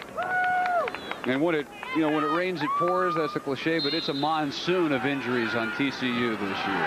How about a 61-yard field goal try? Think Anderson's got that kind of leg? Well, he holds the school record of 53-yarder against A&M this year. With this wind, we'll see. And that is going to be way off right, but he had that kind of leg. He certainly did. He had the distance.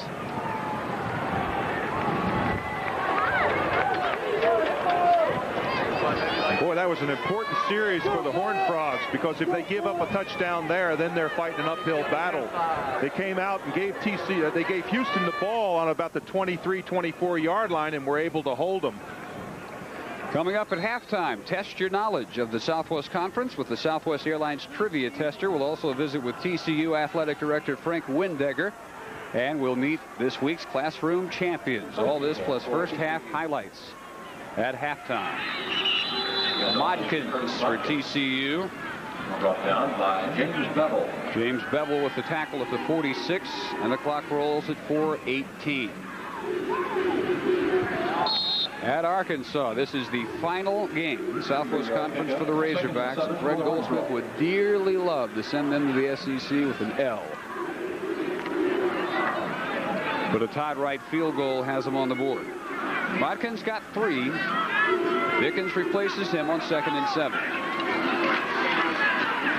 Aldridge gave pressure for Vogler, and it's incomplete, intended for Lewis. Being covered tightly by Tyrone Davis. Well, Aldridge looked like he's hurt. He's down on the field. It may be his ankle. He got great pressure that time. It's an epidemic of ankle injuries. Boy, it is. Now, he's the outside end here, 96. He makes a great move. He's got, really, they missed him. And watch his foot when he puts it down right in there. You see how he turns his ankle out, then reaches down and grabs that ankle? But he's up walking around. That's the difference between those defensive linemen and those wideouts, those receivers. They get a little tiny nick, they're out of the game. Defensive linemen, you can about break your ankle and you're back up walking. Vogler is 7 of 15, but he's hit only 2 of his last 9.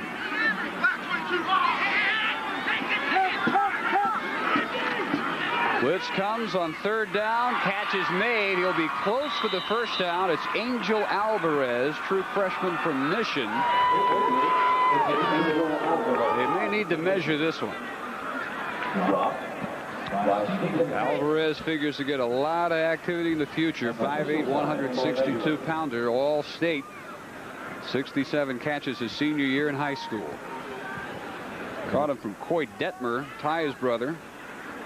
For Sonny Detmer, Ty's father, the coach down at Mission.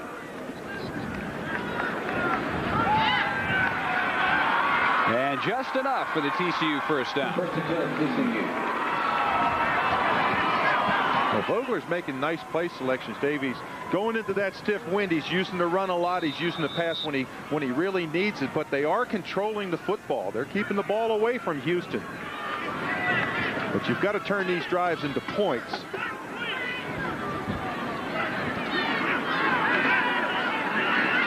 Little swing pass. Blackwell might take this one in. The only Cougar with a chance knocked him out, and it was John W. Brown. But Blackwell continues a big first half, rib pads and pain and all. Well, people say he's too short. People say that, well, he's got great desire. But let me tell you, he does play hard football. And he turns what is just a little simple pass, getting upfield. It's probably made maybe to pick up 5-7 yards. Now it's just put it away and run. And he has good speed for a tight end. At 240 pounds, he can go downfield quickly. 5 more for the record. Modkins, big hole right side, touchdown.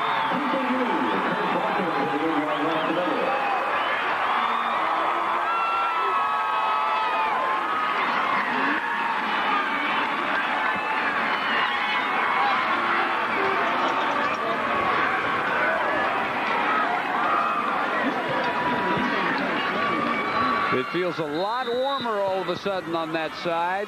Modkins has his 2nd touchdown of the day, his 6th of the year, and the Frogs are a Wilkinson extra point away from being back within 7. And what a different Jim Wacker on the sidelines. Last week he stood there with his arms folded all week and suffered along with his team. This week he's back to his old style, jumping around, patting players on the back, grabbing them, encouraging them, shaking them, yelling at them. He's back. Modkins is justifying all that praise John Jenkins gave him. Having a big first half. Boy, what a block there by John Marsh, 62.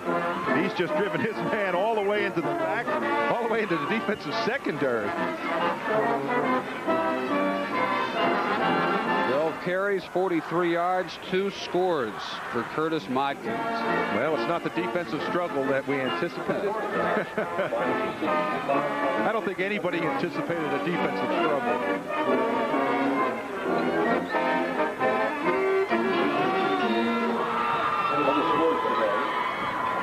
A lot of people are paying the price today. You ever tried to play a flute when the wind chill is below 30?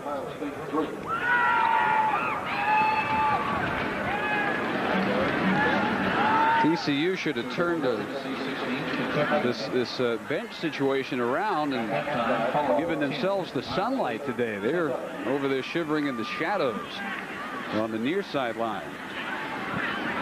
Clemson with the early lead at South Carolina. Jim Wacker looks up, sees 3 minutes and 16 seconds still to go in the first half. And he says, boy, if only we could have stretched it out and scored on the last play of the half. That's an eternity for Klingler as Sanders returns the kick to give the Cougars good field position at their 35. Well, that is an eternity when you stop and look. As you said, their last 2 drives have been in about the minute-and-a-half range. With this wind at your back and Klingler's arm, the speed he's got going downfield, that is a long time. Well, this one only took 1:15 for TCU to go 5 plays and 57 yards. Blackwell with the big play to set him up 1st and goal. You see the hand warmer that Klingler has around his waist? You just stick your hands in that. Keeps them warm, keeps those fingers warm so you can feel that football.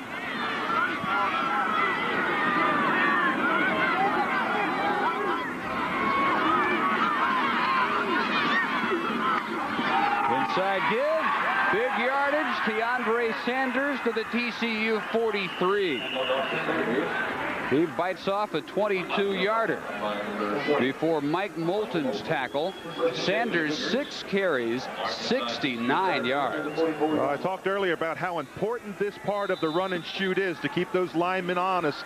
And watch when he gets hit here. He just puts down that shoulder, and very rarely is he pulled down by one person. He just kind of bowls over him in there. Got a good combination of abilities for the position he plays in this system. They try him again, right tackle this side, and the Frogs were ready. Brad Smith first of all, and then Rand. But Sanders big enough to withstand some hits up the middle at 215 pounds. Good blocker, north-south type, doesn't juke a whole lot, doesn't mess around, goes right up the middle. And we've seen his speed. They wondered what would happen when Ostel Miles was dismissed from the team. What's happened is Sanders has claimed this position for his own. He's got 2 more years. Well, you have to admire a coach that takes their #1 running back and dismisses them for a lack of attendance in classes. That's what John Jenkins did. Here's Grant. Hickman with a tackle at the 38. And if he doesn't make it, Grant has another touchdown, and David Klingler holding the left wrist. You can see Klingler's in pain. When you're bent over like that and he's holding, let's see if in fact he didn't come down on that left wrist when he fell. Oh, he takes a shot in the shoulder and puts his hand down. Smith came on a blitz. I don't know if it was his contact or the way he landed. That's what I thought. Perhaps he put his left hand down to break his fall. That is a tough competitor right there. Well, timeout with 1:41 in the first half. Yeah, I was talking again with John Jenkins about him last week, and he told me he was standing on the sideline. We're down 14 points. He said he kind of moseyed up next to me and said, "Coach, I'll give it a try if you think I can help." And John Jenkins turned around and said, "Well, do you think you can play?" And he turned around and said, "I'll do my best." And boy, his best was quite a day last week. Then you think back a couple of weeks ago to the Texas game, and it seemed like every play they gave him another injury. And whatever he could do, he did in that game, and brought the Cougars back to win 23-14. And Jenkins says, with all his other attributes, willingness to study and learn, the intelligence, the arm, which is one of the best I think either one of us has ever seen. A lot of people who've seen more football than us say the same thing in college football. The toughness, is the thing that Jenkins says he possesses over any quarterback he's ever had. Sanders coughed it up, and it is a TCU recovery. Tony Rand, but a flag is down. I think Roosevelt Collins guessed wrong again.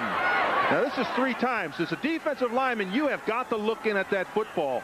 You can guess once or twice, and your coach won't get upset, but what a huge turn this will be, because Collins was obviously offsides. If he's not pulled offsides, this is a big turnaround for TCU. Instead of them having the football and stopping the drive, they're going to give it back to Houston.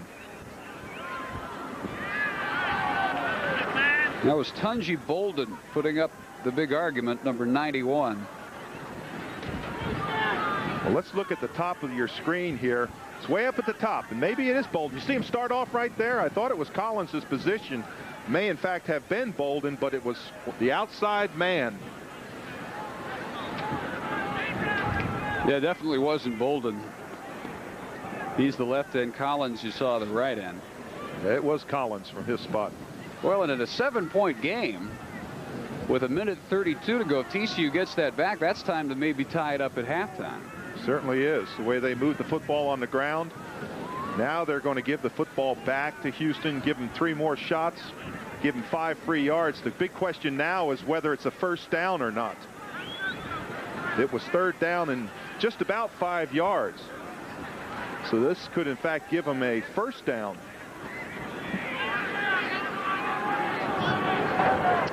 We have offside on the defense. The penalty is enough for a first down. First down. On the far sideline, they measured to determine it is enough for the first down. And the Cougars will go from the Frog 33, and the clock rolls inside 90 seconds. Sanders gets a breather. Tommy Guy is the super back. Come on, defense! Come on, defense!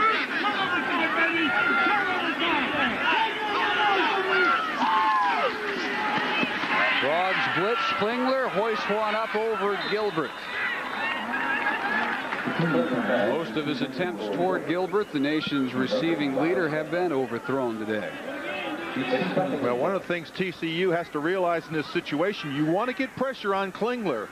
But if for some chance you get stopped and you don't get pressure, you've got all your defensive secondary are covering one-on-one. And you've got some pass receivers that can flat out run some great routes. So if you're going to blitz, you have got to get there.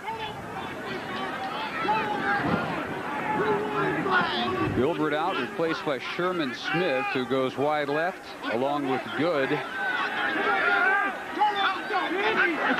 On 2nd and 10, inside give to Guy to the 25. It'll be 3rd and a long one as we'll go under 1 minute in the first half. Mike Moulton and Tony Rand on the tackle. And they think Moulton has a great future. Redshirt freshman from Arlington, Sam Houston. Just a ferocious hitter. Pump fake, deep. Verlin Brown open, touchdown.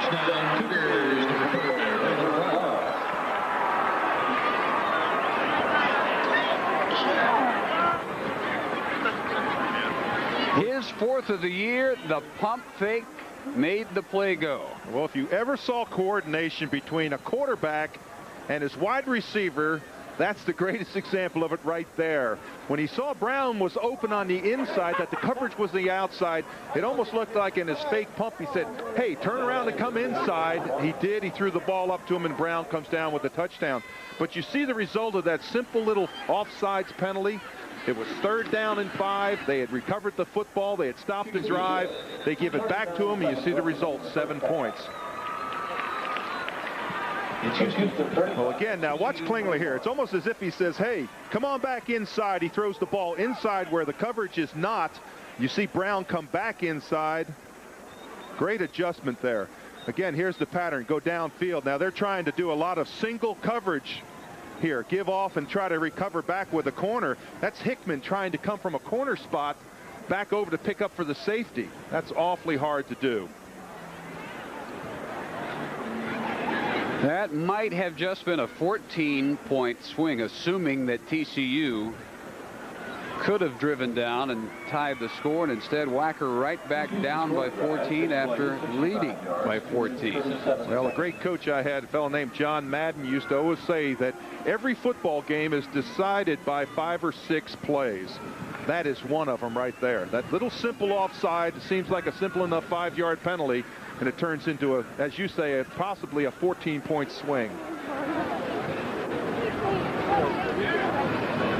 Still 39 seconds. Roman Anderson adding to his NCAA scoring record up to 413 points with his 5 PATs this half. Houston and Morey deep. This will be Morey at the goal line. Does not get far. The 14 with a flag down from way over on the near sideline. The side judge spotting an infraction. I thought that was a face mask. That's what it looked like to me. It looked like the hand went up into the face mask.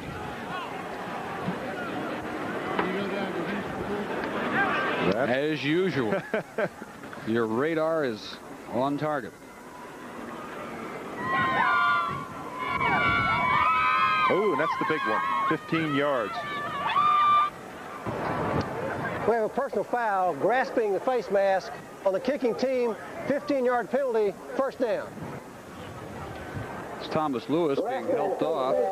On the kicking team, 15-yard penalty, first down. And the latest Houston scoring drive covered a relatively long 2 minutes, 37 seconds, 6 plays, 65 yards. Modkins, little opening right side near the 35. And unless TCU wants to try to go without a huddle, that should be the last play of the first half. Momentum swings the story of this first half. TCU off to the quick 14-0 lead. 28 unanswered Houston points. TCU back to within 7. And then the Brown touchdown. They get this one off with 2 seconds. It's Cedric Dickens. And that will do it for the first half at Amon Carter Stadium. It has been the David Klingler and Marcus Grant show for the most part, and Houston will take a 14-point lead into their halftime locker room. Klingler with 281 passing yards, 326 total yards. And the majority of that course in that second period when he had the wind at his back. TCU with a 3 minutes plus edge in time of possession. Very misleading because they trail by 14. Prepared if you wanted to watch Houston and TCU today. And after enjoying a 14-0 lead early on, the Frog fans a little quiet with this 35-7 Houston run leading to the third quarter. Beacon with a good high deep kick. Perry will think about running it out better. Luckily he did. Take the touchback. Cougars go from their 20. First half drive chart looks this way for the Cougars. Took them a while to get on track, and boy, when they did, look what happened. You can see the difference. The first 2 or 3 drives were into that wind. The last were with that wind at their back. Into it here in the third, and Klingler, who took a blow to the left wrist, apparently shaking it off and okay to start the third quarter. Fred Gilbert takes the pass right up the left side, and it'll be first down at the 35. Collins again, great pursuit from defensive end to chase down Fred Gilbert. And the musts in the first half, C, incomplete, and B. Well, Klingler has been sacked 5 times. We haven't seen Larson, so that's an incomplete. But they have turned around the turnovers. They've only given up the ball 1 time, so they're doing fairly well in this first half.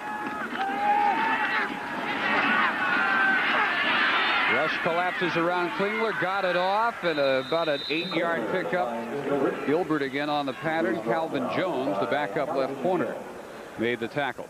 Boy, this little sprint pocket that Klingler does so well, he just gets great protection. He picks up that line, he gives him a little bit more time. And when he has that time, he is as accurate as any quarterback you'll see. That's 88 catches now for the year for Gilbert. Should maintain the nation's leadership in that department. And that should be a first down for Marcus Grant. First half, he was the deep threat. Had 125 yards on 6 first-half catches, now 7 for 129 for the day. You know, Dave, if you're watching that play, you think, well, that's so easy to defend. But with the speed that Houston has at their wideouts, you've got to play 7 to 9 yards off. So when he doesn't do that pattern, you've got to close quickly, and you've got those big linemen running out there. Pressure came, and Klingler just to get away from the sack, and again he's holding the left hand. Well, he was. You can see again he holds that hand. He's had a hard time with that left. Looks as if it's his left wrist. Watch the pressure here. That's Brad Smith, 51. They come right up the middle on him. There's 44. That's Reggie Anderson. They get excellent pressure.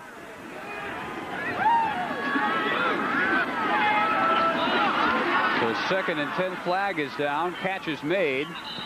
Grant knocked out of bounds by Hickman. A yard shy of the first down. We'll check the flag. Oh, I don't even have to check it. I'll bet you it's Roosevelt Collins again offsides. I cannot believe that. Now, I know how great a football player he is, but you have got to look at the football. You just cannot guess, because he's cost his team at least twice in this game, first down yardage and that 1 touchdown drive. You've got to look at that football. And he jumps offside from his end spot again.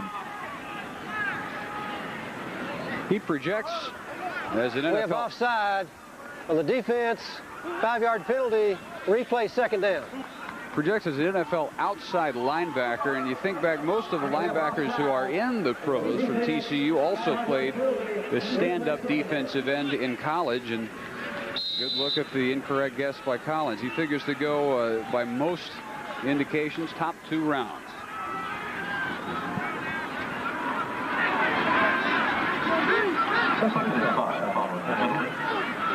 Again, short behind Grant this time. Bring up 3rd and 5. Well, what's really amazing to me about Collins, Dave, is that he covers people out of the backfield. He's, as you said, a stand-up defensive end. He's 6'5", 250 pounds, and he's able to run with a back out of the backfield. And it's evidenced by the fact he's got 2 interceptions, so he's got to be a pretty good coverage man.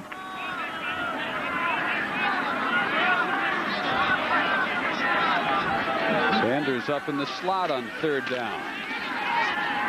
Klingler can run for it and will, and he'll get the first down yardage to the 43. And the Cougar drive alive. All over at Ann Arbor, Michigan, headed for the Rose Bowl with a big win over Ohio State. Desmond Howard may be solidifying the Heisman Trophy with his performance today. All the short passes not tempting the TCU defensive backs to come up any tighter in their coverage. They're still given a 7 or 8 yard pad.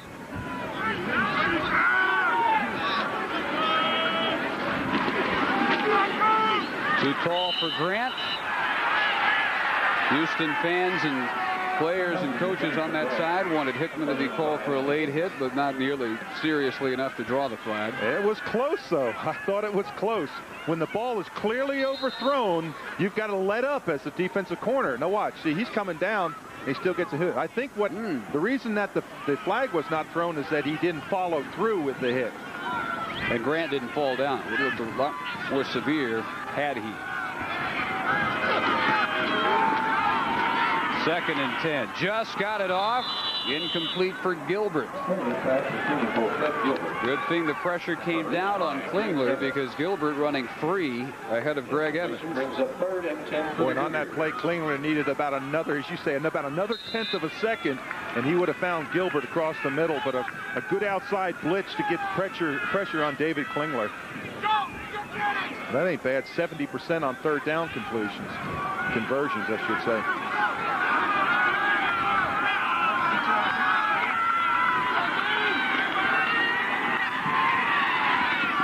This is Grant. And again, should have the first down. They'll mark him at the 32. Steve Reed chasing him out of bounds. You know, Dave, when you think of Roosevelt Collins, you think 73 tackles, but he's not really been a real factor today. They've covered him with a back trying to keep him out. They've got a lot of respect for him, but he really has not been a real factor. You see 2 men occupying him. That's the respect they have for him. Reed just a little late to push Grant out before the first down marker. He got there. And with 13-11 third quarter, Cougars continue to march. Looking to go up by 21. Might not happen. Fumble at the 37-yard line. Roosevelt Collins on the bottom of the pile for the TCU recovery. Just as we weren't calling his name, he comes up with a big play. He's that quick down the line pursuit, and that's his play on this. He just dives in. It really looked like a tie was going to go to Klingler, but Collins able just to wrestle that ball away. Now he's going to be on the left of your screen. See, he's going to come down the line. Now there's the fumble.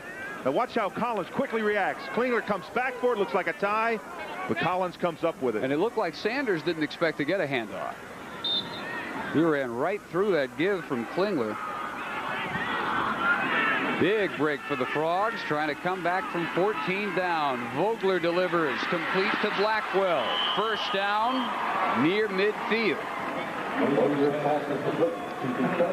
As we check the TCU first half possession chart. What a difference the win makes. Look at where they started off.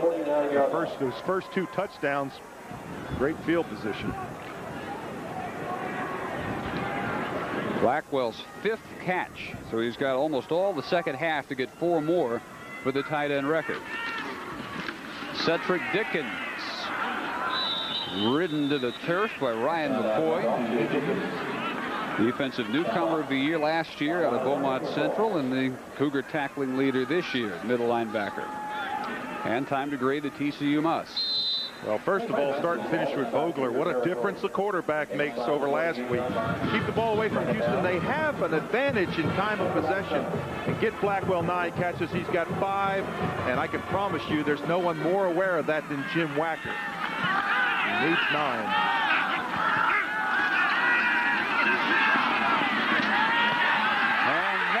Picked off. It was intended for Shipley, and Lorenzo Dixon comes up with his second interception. But if Vogler could have this pass back, he'd love to have it. You see the way his hand went? What he was saying there was, I floated the ball out and I should have delivered the ball. And Linton Weatherspoon is the reason he had to float it. He rose up and got in Vogler's face. So Lorenzo Dixon, junior college All-American from Los Angeles, gives it back to the Cougars. Still early third quarter, but the Dixon interception makes up for the Teandre Sanders fumble, and the Cougars go from their 34-yard line. Good Gilbert and Grant, the G-men, all wide right. Brown left. Sanders is the superback. He had a nice first down. He's ankle tackled here by Molina. Nice first half, I should say. Sanders now with his 9th carry, 67 yards. And Klingler got away from Smith on the blitz, but the sack recorded at the 32. And TCU has had good penetration all day on this beleaguered Houston offensive line. So what Houston tried to do that time was go hurry up offense and go on a quick count, and it backfired on them because their offensive linemen weren't able to pick up the blocking assignments. That's a season for a lot of people. That is just in the last 2 games against TCU. With this one, just early third quarter, that sack recorded by Vincent Pryor, true freshman from San Antonio Churchill. In there is Bolden spotted left end, and it's 3rd and 11.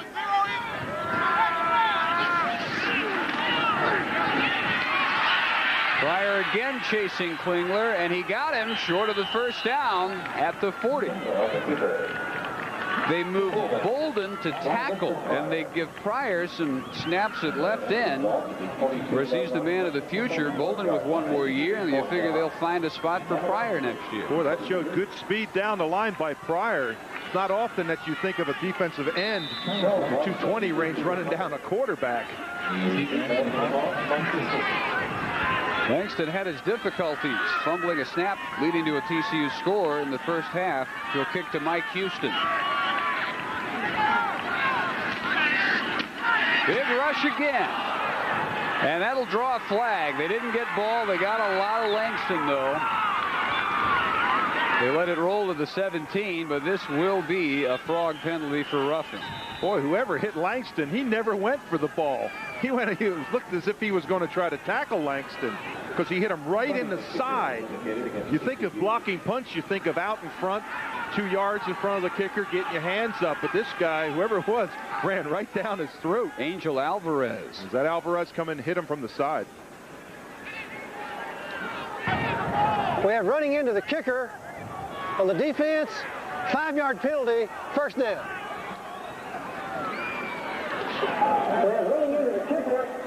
Now watch Alvarez from the left of your screen. He's not even going to try to block the punt. He's coming right at the kicker. Look at this. Boom. Now that's kind of running into the kicker, wouldn't you say? This is the 7th TCU penalty. They have been particularly untimely. Well, you give an offense like this, if you want to keep the ball away from them, you don't give them other new opportunities. The first down, another set of downs. You just don't give Houston that much time. Good fake to Sanders, and Klingler wishes he had given the ball off because he is again sacked by Collins at the 38th. 7 sacks of Klingler today. Well, Roosevelt Collins might have woken up when he heard us say that we haven't mentioned his name, because the last series he's been in there. This is Collins' sack. He's 48. He comes from the left of your screen. Watch his protection break down. You just keep on working as a defensive lineman. Just keep on pushing your way through. Klingler's lucky right here. He flipped back over backwards and almost hurt his. See how his foot came out? Boy, he could have sprained an ankle easily on that play.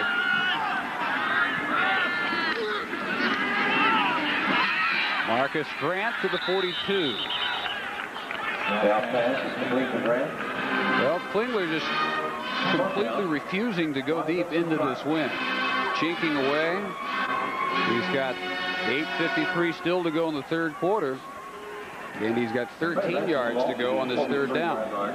Well, when you've been sacked 7 times and you're under a lot of pressure, you don't have the time to go deep also.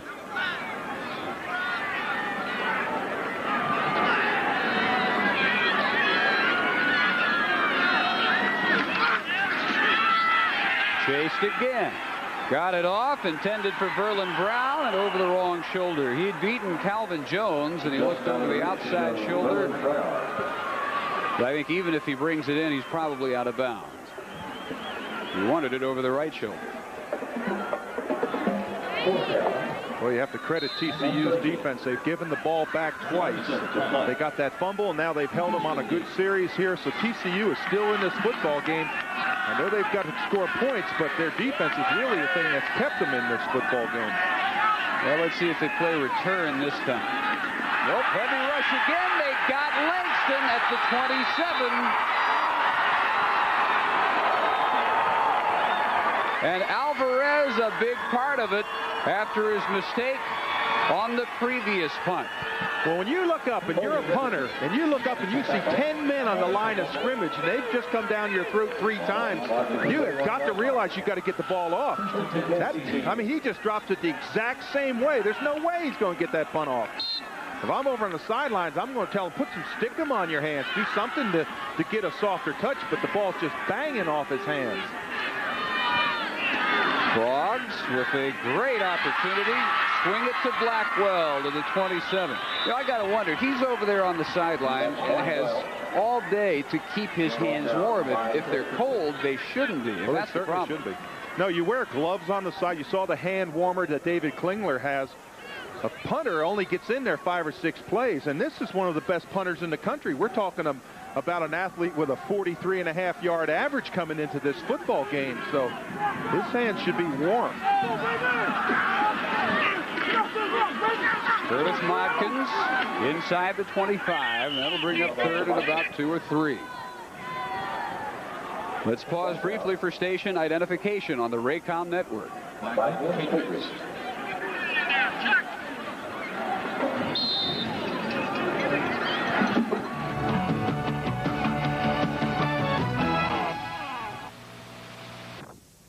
At Amon Carter Stadium on the TCU campus in Fort Worth.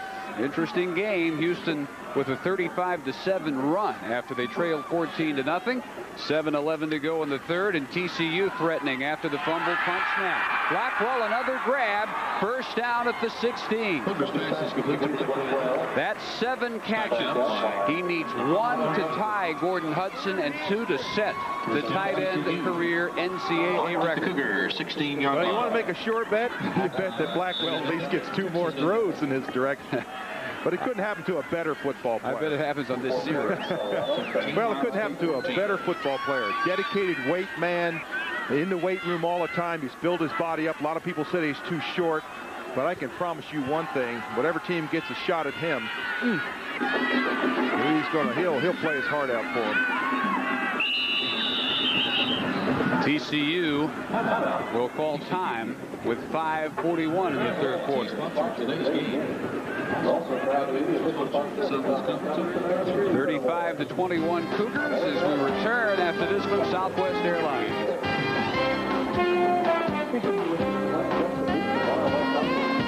One to go, third quarter. TCU will go 1st and 10 from the Cougars 16. And they will line up Blackwell, strong side left. 3 wideouts right on first down. Modkins up slot right. Cougars want the max blitz. Frogs pick it up. Catch. Shipley. Touchdown. TCU, number 87, Stephen Shipley.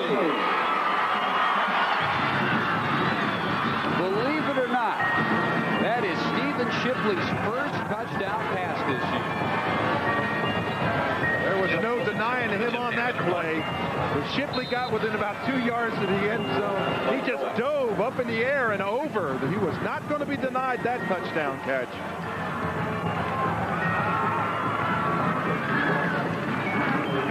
Wilkinson to make it 35-28 out of Mike Nowak's hold.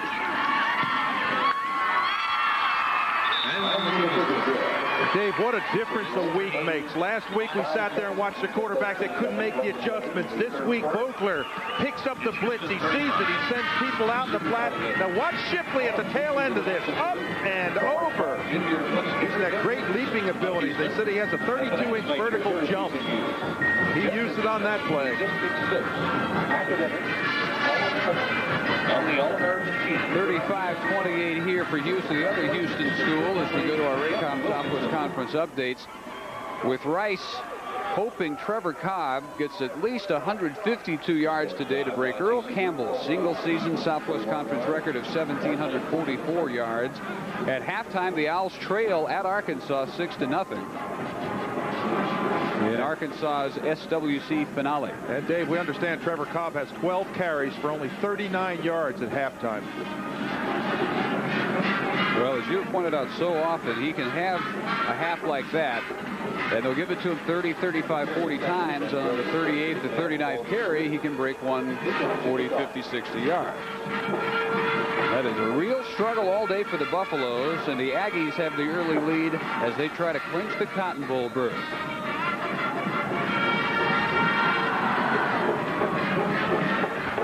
Rand holding, Beacon kicking. That's a spiral. Perry from the 3. Danny Perry with the flag down to the 45-yard line if it stands. Well, that flag is thrown all the way back at about the 20-21-yard line. It's coming back on a Houston clip. Clipping the indication against Houston. And we're glad to have those of you joining us on Prime Network and its nationwide family of regional sports cable networks. See if we can pick up the clip. Well, you may see it. It's number 40. Got blocked right in the back there. On the receiving team on the return, penalized half the distance of the goal. First down. Kevin LeBay, 99, delivering the clip. Lincoln's resorting to the bullhorn to try and make himself heard. He's right in front of the TCU band. And if Klingler can get him up the field, they can move away from that band and be heard better.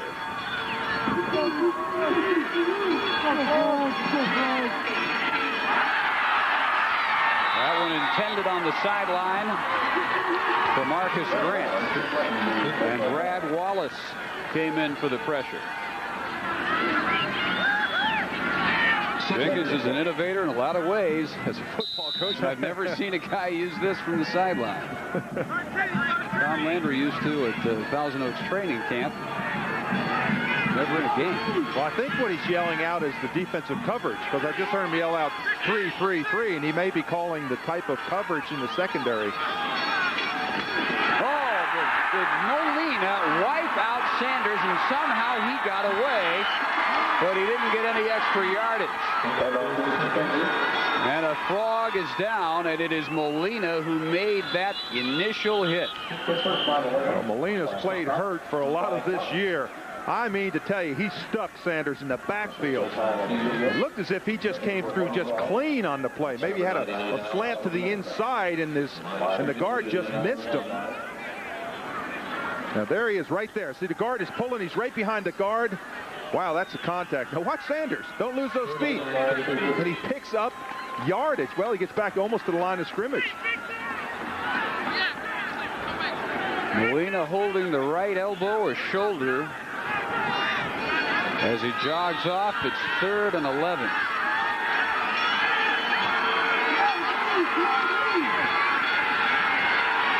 Finally, some time. And the catch made for the first down. That is a big grab for Verlin Brown. Boy, the timing that Klingler had back there, he could have eaten a sandwich and still thrown that football. He wanted to look like he wanted to get out of the pocket, but then he just, watch his feet. All of a sudden now, I got to get out. Nope, I'm going to square back up. I've got all the time. Look at the time my line's giving me. Boy, that's great concentration. That's one thing these Houston receivers do so well is they don't take their concentration, their eye off that football. Quick toss, Marcus Grant. And he'll be close for a first down. Didn't get out of bounds. 5:37 in the quarter. No measurement needed. First down. 3 first-half touchdown catches by Grant. Half as many as he had in the entire first 9 games.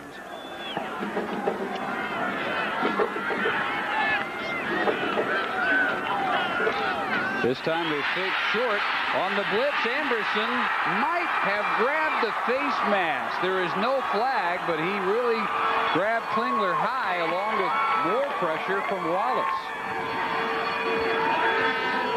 Anderson with his 4th sack. Boy, Brad Wallace, 94, was in there so quickly. Watch how quickly the pressure is. Right up in front of him. There's Anderson. As he turns around, there's Wallace. I mean, they had a crew of people in there. I think his hand grazed the face mask, but properly that was not called. Loss of 10 yards on the 8th sack of the day by this fired-up Frog defense. And the safety blitz came that time. Intended for Sanders. He barely got it off. Smith got a hand on the ball. Rand had a hand and more on Klingler. Boy, Brad Smith came within an inch of catching this football. He was on a blitz, and they were going to do that little underneath shuffle pass again, and Smith was right there. I mean, he almost caught this thing in stride. Anderson inciting the crowd on 3rd and 20.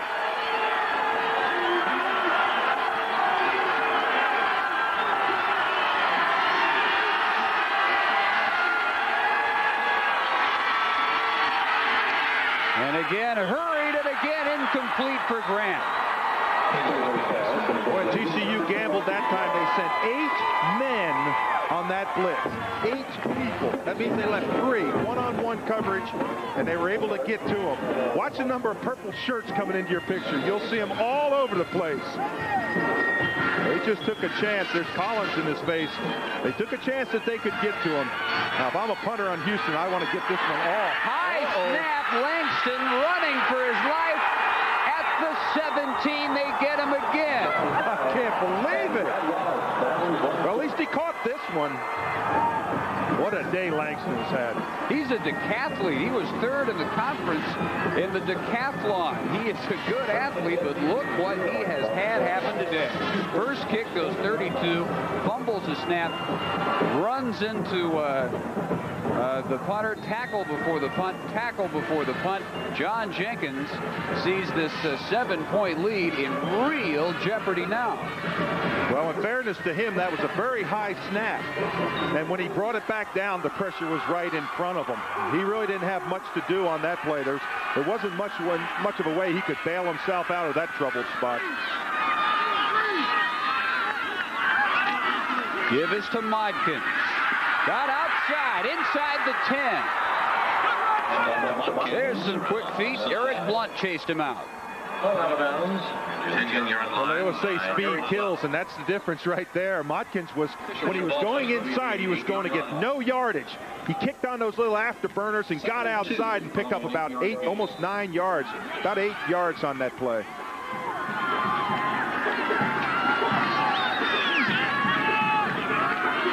Frogs have the win for the final 4:21 of this 3rd quarter. Trying to make the most of it. Whoops, Mike Nowak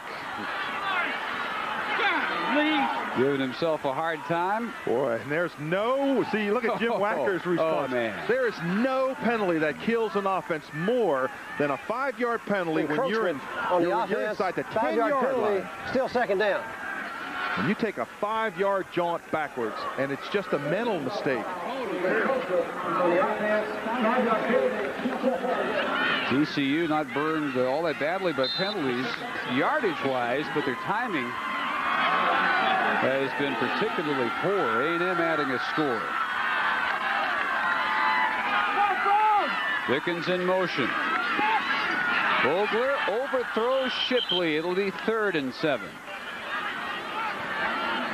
Boy, and if Vogler could have waited just another second, Shipley was going to break over the middle, and they had no one in the center of that zone. He would have been wide open, but again, you know, it's real easy to sit back and say if he could wait another second.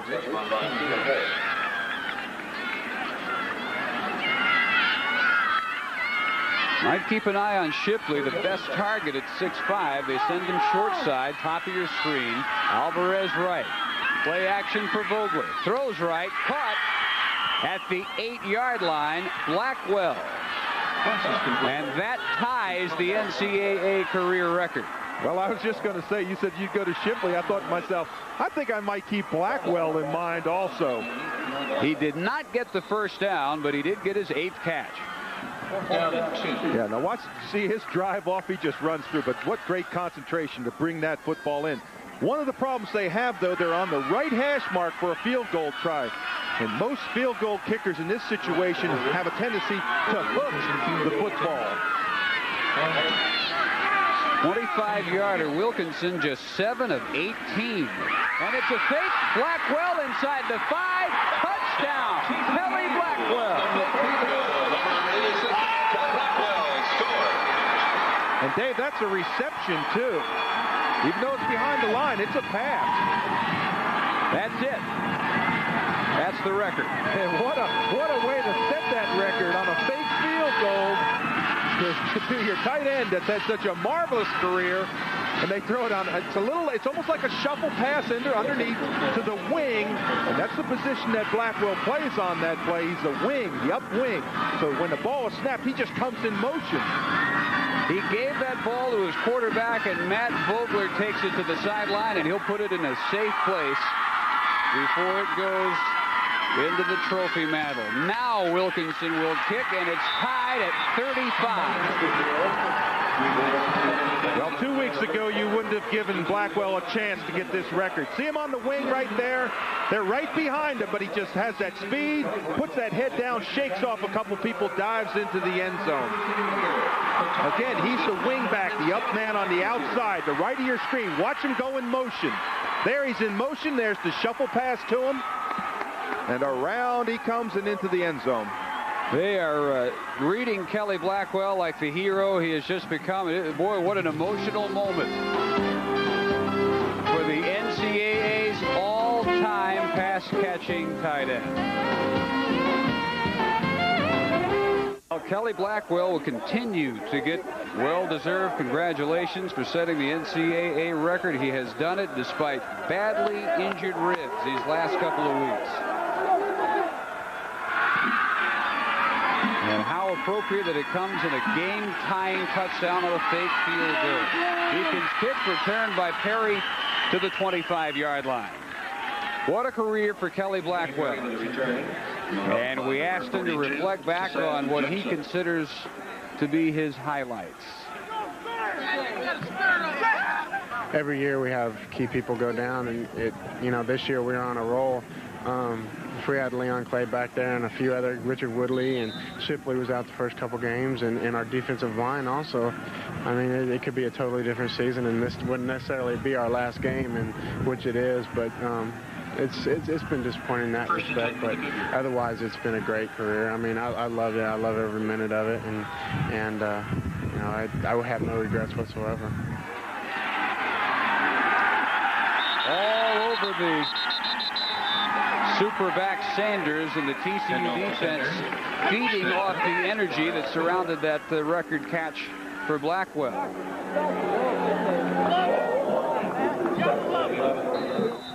We've got 10 touchdowns on the board already. 8 have come with the win. And he may very well be our Southwest Airlines player of the game when we announce that at the end of the game. Too tall for Daniel Adams. And almost intercepted by Reed. It'll be 3rd down and 11.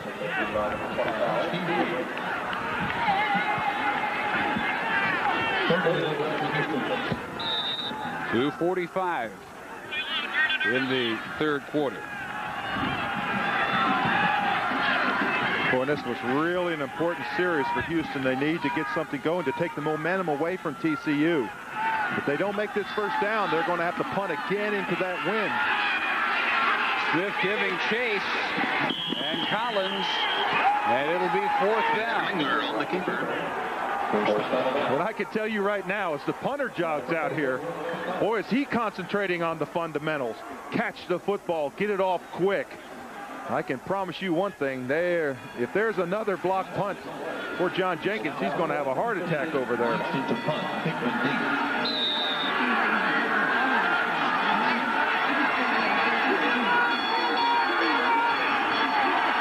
TCU's got 10 men up again, Dave.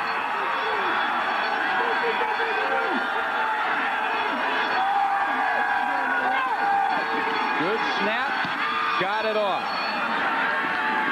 Anthony Hickman, fair catch at the 46.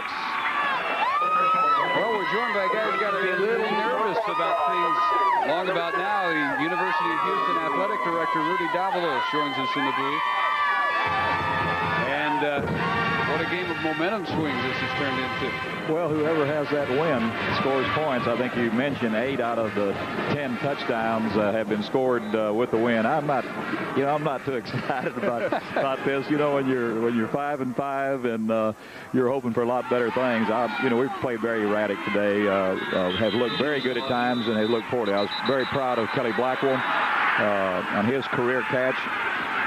Got a little penalty out there, Dave. This may be offsetting. Flag at the 45-yard line. Well, they sorted out. You have turned what could have been just a really disastrous football season into a respectable one, and it may be a plus 500 one. What does that do for your overall program? Well, we've gotten to the point we've had 9-3, 9-2, and 10-1, and we're not real happy, with this season. But our guys have played hard. We played a heck of a schedule, too. We played, of course, Miami beat us, probably be the national champion in Illinois, and played A&M a heck of a game. Really the only one in the league so far. We played them real good. And so we're not happy about the season, but, we're not crying about it either. Rudy, you've got to be pleased about David Klingler's selection to stay in college football, get his degree. Foul, personal foul. He will graduate in, I believe, 3 weeks, and a lot of controversy over that. A lot of people thought he should go pro. I thought it quite interesting that he felt that strongly about your program. David is his own man. He's a great, I think, a great inspiration to a lot of young kids. He's a class act. He's been a tremendous asset to the University of Houston, and you would have liked for him to have a better season as far as more wins, but he's done the right thing in his mind. He's going to be a wealthy young man here soon, and he'll probably do some color down the road. Uh-oh. Oh, wait a minute now. Let's let him have a career first and let me get a few more years. Went out of the hands of David Lewis, and it'll be 3rd and 8. Well, I thought it quite interesting. I heard a story that he wrote down the reasons he should go pro last year and the reasons he should stay in school, and turned around and said all the reasons that he should go pro involved money, and all the reasons he should stay in school were education and future and those type of things. Well, Dave, he loves to play. He loves college. He's got a girlfriend there. He has a lot of friends. He's from the Houston area. He just enjoys himself. Frogs on 3rd and 8. Under 2 minutes in the 3rd, and Vogler steps up and delivers complete to Shipley for the first down.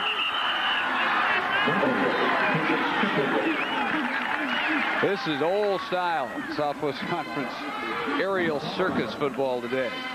Well, you get two teams like Houston and TCU who have basically committed to throwing the football, and it's appropriate that Blackwell gets his record, against us, or we're going to get records when we play people. And when you throw the ball like both these teams do, you're going to have a lot of records. Harper, wide left. Lewis and Shipley right.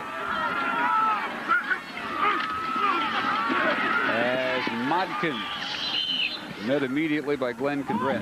One of the greatest things could happen to any athletic program. You had a donation that, I don't know if you expected it or not, but it really turned your financial picture around. Yeah, Dave, we had John and Becky Moores from Sugar Land donated $25 million for our athletic facilities. We're going to be building probably an $19 million facility, indoor field, all offices, training rooms, weight rooms. It's going to be a great thing for us, not only us, but the conference.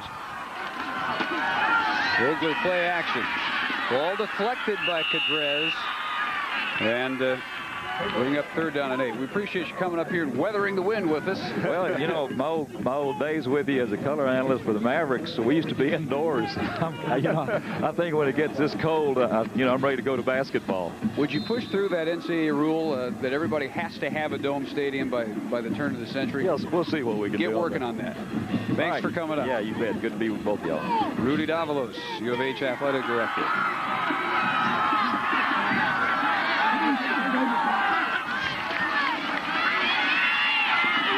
Vogler again for the first down to Shipley. That's Vogler to Shipley. His 3rd quarter showing the best of both Blackwell and Shipley. Boy, showing the best of that wind. Rudy talked about that wind being a big factor. It has been a huge factor. When you stop and look at 8 of the 10 touchdowns have been scored with the wind. Gosh, boy, I'll tell you one thing. It's almost where you want to miss, you want to win the toss and just all of a sudden give the other team the ball. Just let me have the win. Dickens gives Modkins a breather, takes it on the draw play, off the right tackle to the 15. Should be another first down. Boy, what a block by Blackwell that time. We talk about him as a great receiver, but he pulled from his end spot and led up through the hole. Got just a superb block in there. Well, perhaps we can see this on this play. Now, Blackwell's on the left of your screen. He's going to turn around. He's the lead man. Now, watch him pull through there. Now, watch this block on right where he turns, right back there. Bam. Boy, that's a block. That was on Eric Blunt that he blocked. Fake draw, Vogler on the roll. He'll keep for maybe a yard. You know, Dave, one point about Blackwell's catches, and I know we've talked a lot about him, but I don't think 2 weeks ago, I don't think anybody would have given him a chance to break that record because of that injury to his ribs. Well, he did it in a remarkable third quarter for TCU. They pull even as we head to the fourth.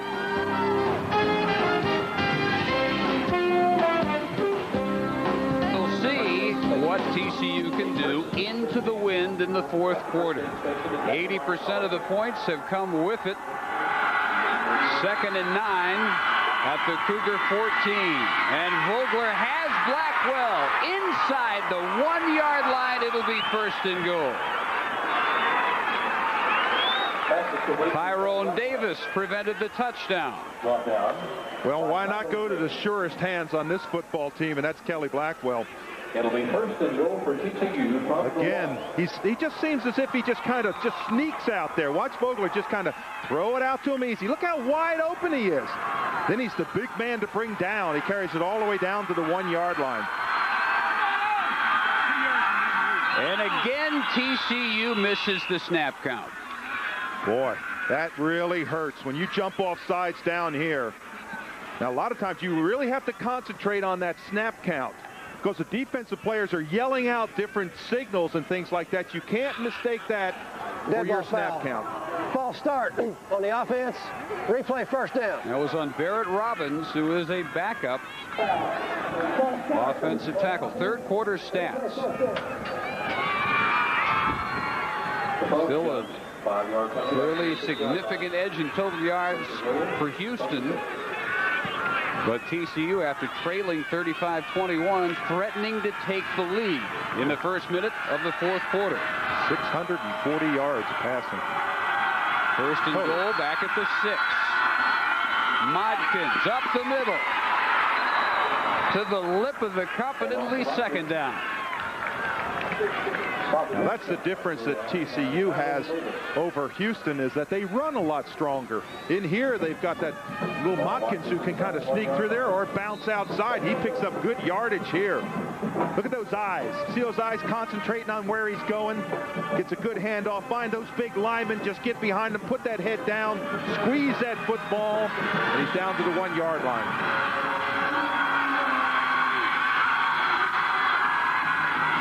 Quarterback sneak, Vogler, touchdown, TCU back in front.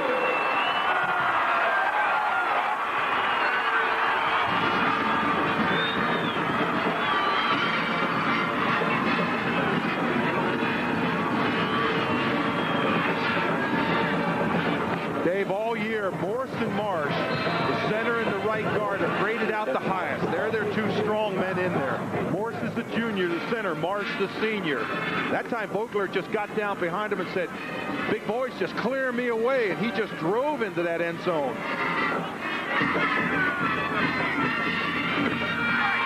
Jeff Wilkinson adds the extra point. Well, again, just get behind those big linemen. See Morse there, 52, and Marsh, 62, just driving off that football. Frogs led early by 14, fell down by 14, and they scored 21 unanswered points. Corvette uses premium fuel for hot performance. The human body also needs hot nutritional fuel for top performance. Whatever your sport, General Nutrition Centers has hot sports nutrition products for you, like Hot Stuff, the great-tasting formula of super-dense protein, free-form aminos, and more. It can help push you toward that lean, chiseled, sculpted look. Hot Stuff. Accelerate to top performance. GNC, the authority in sports nutrition products. Hold on, folks. Buckle up. Barkley for 3. Oh, no! Inside he comes. If you love basketball, this is the show for you. Oh, my! The plays of the week, player profile, and magic moments from the past. It's all in NBA Action. NBA Action every week on Prime Network. Available on most Prime affiliates.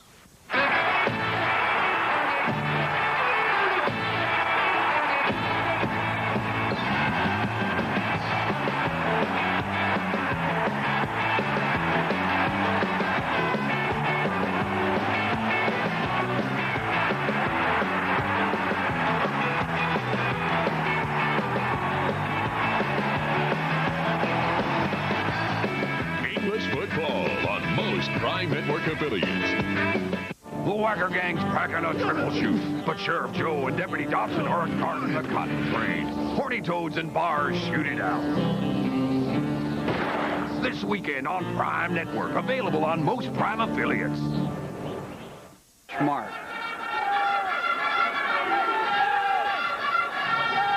40-35. And we will now see what Houston can do with the win behind them. Kenny Perry from the 17th. They'll have pretty good field position from the 35, and whereas Klingler settled for the short stuff in the third quarter, you would expect him to start airing it out deep in the fourth. Well, watch out now. He's got that wind at his back, as you said, and he can go farther downfield with less fear of that ball holding up. So I would look for Klingler to go more. He's been throwing into the wind those 5 to 7, maybe 9 yards passes. Now look for him to go downfield. Well, Colorado holds on. They had 30 below wind chill at Ames, Iowa today, and the Buffaloes survive 17-14.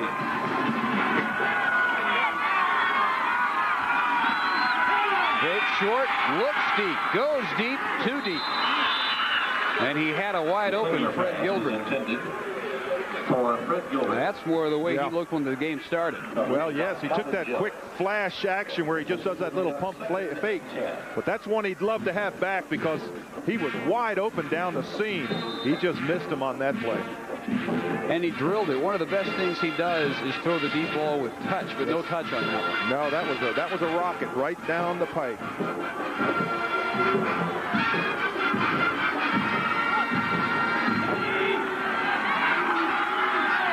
Anderson coming on a blitz. They pick him up. Now they surround Klingler. Got it off, and the catch at the 41-yard line as Tracy Good got blasted. And Klingler is again slow getting up. Boy, he got up. He looked like a punch fighter that just got knocked out. Looked like he staggered when he got up. Bothered with a rib injury and having that flu. But he jumps right back in there and takes control of that huddle. Don't you have to really respect him? Like the Cowboys in the Western, that they keep firing with arrows sticking out all over them. They have done a much better job this half controlling Teondre Sanders. Reggie Anderson not only very active in terms of tackling, but getting the crowd involved this second half. I was just going to make the same point. Every time the play finishes up, Anderson is in there smacking his teammates, popping them on the back, getting the crowd into the game. He's not only doing that duty of leading this team in tackles, but he is really an emotional leader out there now. They go for it on 4th and 2 at their own 44-yard line. And it is Sanders dragging Greg Evans all the way to the TCU 45. That's confidence in your offense. Boy, that is. And what a good read by Sanders on that play. He could have been stopped, but he's just with that good vision that you expect out of a good running back. He sees the seam and just squirts through it. Now, look, if he takes an inside move, see that little adjustment back outside? That's what made the play.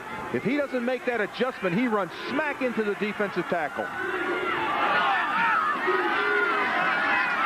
That's confidence in your offense and a lack of confidence in your punting game.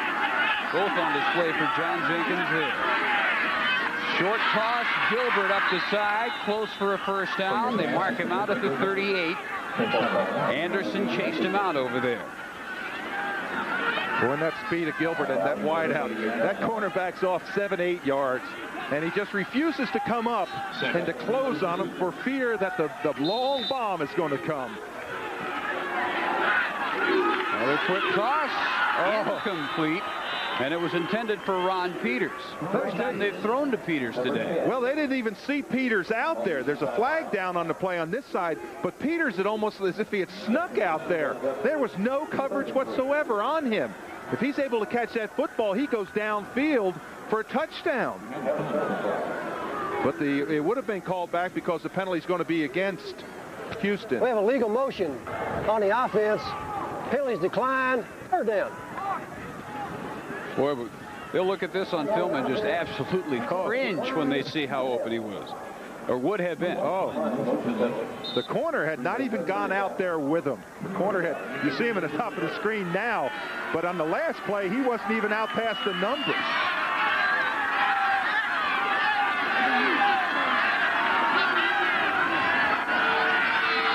Third down, and again incomplete. This one for John Brown III.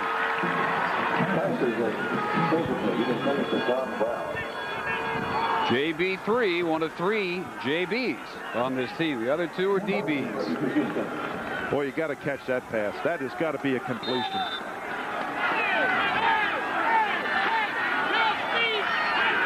Well, they went with Sanders last time on 4th down. Not much question. They'll go for it on this 4th down. But a little bit different, Dave. It's over 2 yards. And they have Sanders at a slot. Quick toss. First down, Freddie Gilbert. If you're the Frogs, you go to the all-time tight end. If you're the Cougars, you go to the nation's leading pass catcher. And did you not think Freddie Gilbert knew exactly how far he had to get? He didn't try to juke. He put that head down and said, hey, I'm going to play fullback on this play.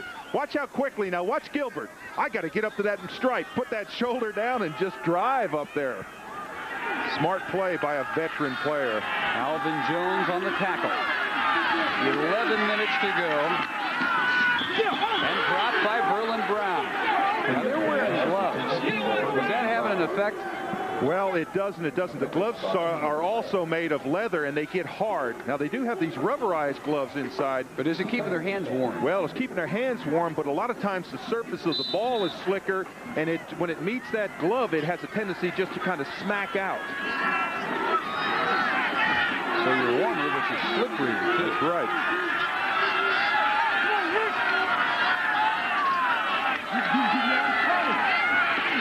Klingler with protection. Finds the open man who drops the ball at the 2. Daniel Adams. Oh. What happened? Oh, what happened? He dropped it. That's what happened. I mean, Klingler does a little fake again, and he has Adams running right down the middle of the field.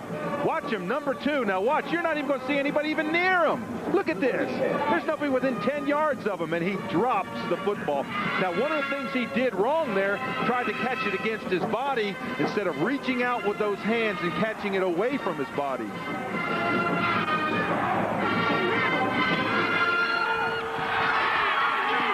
Klingler under pressure and almost intercepted by Evans.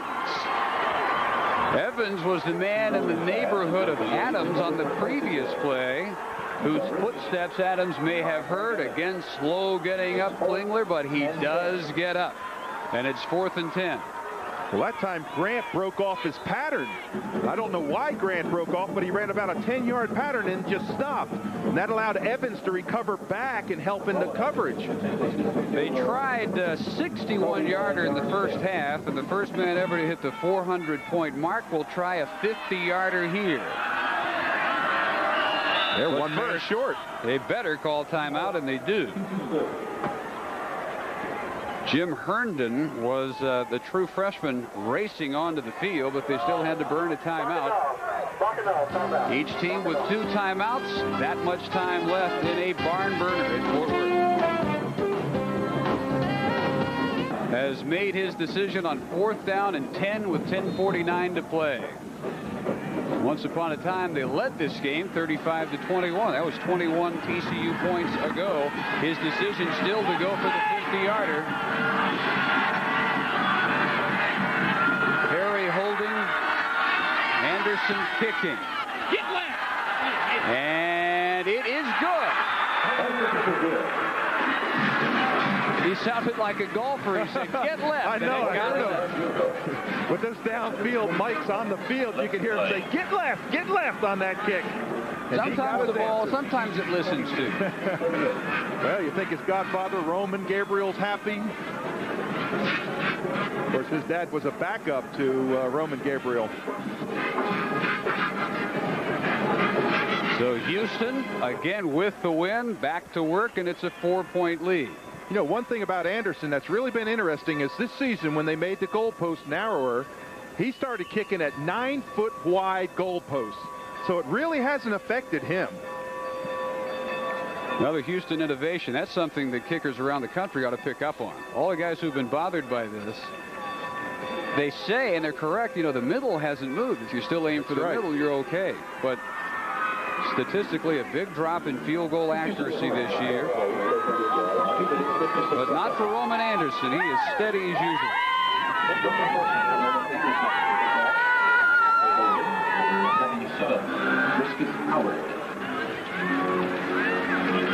For TCU, number 9. He'll kick as Brisket Howard holds for him to either Houston or Morey.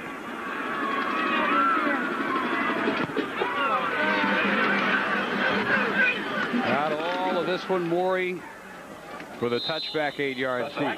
Now then, the TCU offense, which ran up and down the field almost at will in the third quarter. What do they change strategically into the win? That's the question we'll see answered now. Well, one of the things they should do is use that same ball control. They've had a good success with that running game. They've been able to drive and control that football. They wanted Vogler to be very sure on his pass attempts, but burn up that clock. That's the way you keep Houston from scoring. They give the Modkins on first down, weaving his way to the 27. Exactly what they wanted. 7-yard gain. The Houston scoring drive, 12 plays and only 33 yards. Anderson officially 49 yards on the field goal, and that's 4 yards shy of the school record.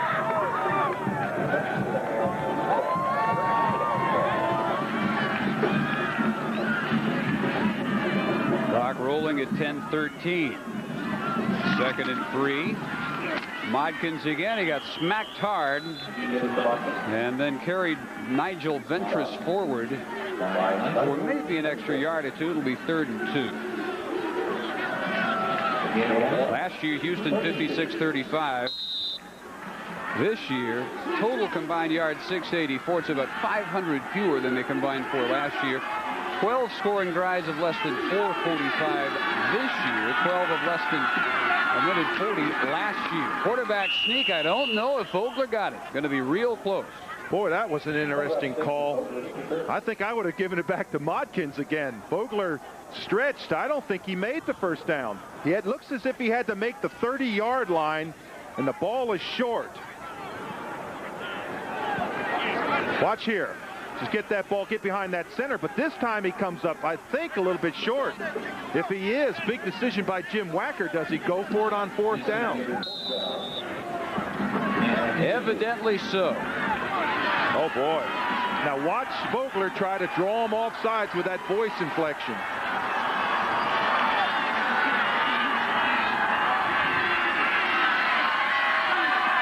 Sneak again, and no problem. First down, TCU. We are seeing some gutsy coaching. Boy, oh boy. It's the Jack Crow factor. Boy, it is. Go for it on 4th down. Now, this time what Vogler does is he steps outside. Had he tried to that quarterback sneak again, they had stuffed the center in that.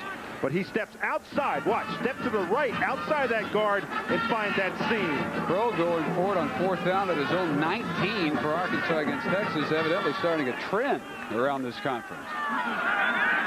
It worked for him, and it's worked for both Jenkins and Wacker in their own territory in this second half. Pump fake, Vogler deep. And Shipley with the grab. Did he hang on? No. Ref did not see him drop it, and the back judge will wave off the catch by an enraged Shipley. Well, I think what Shipley was saying and what that judge thought he saw was that he came down with the football, the side referee, but the back judge called it incomplete. Shipley really hopping mad when he first saw that call made, and then he calms down. Let's see if the AstroTurf causes this to pop out. It looks like a tremendous catch. Look how high Shipley goes. Now he's got control of it, and the ball just comes out. He did not have control of it, I should say. Good call. You've got to come down with control of that football. Awfully close.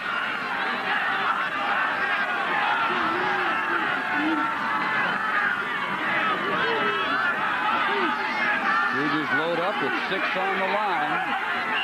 out of the shotgun, but the whistle blows. And that might be delay of game.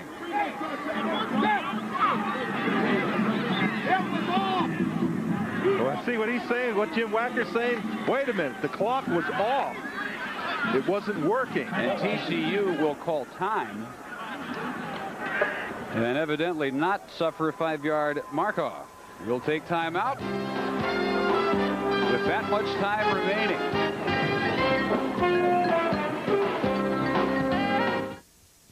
Hey, sports fans, Sunshine Network gives you a great opportunity. Dial a Dolphin. Talk directly to Miami's gridiron heroes and coaches. Dial a Dolphin.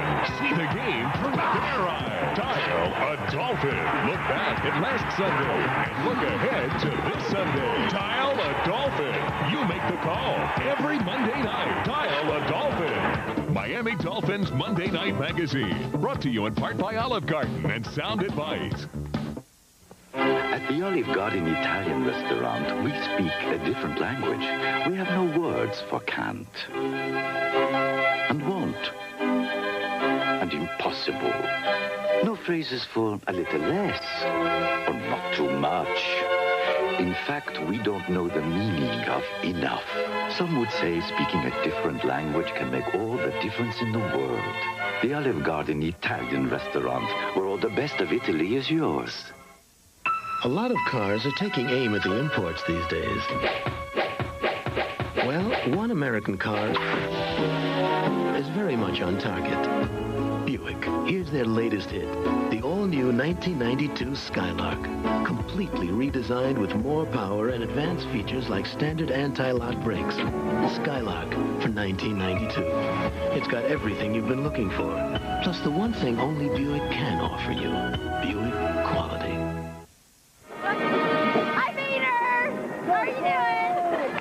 Oh, I know who that is. Another Peter Rolfe fan.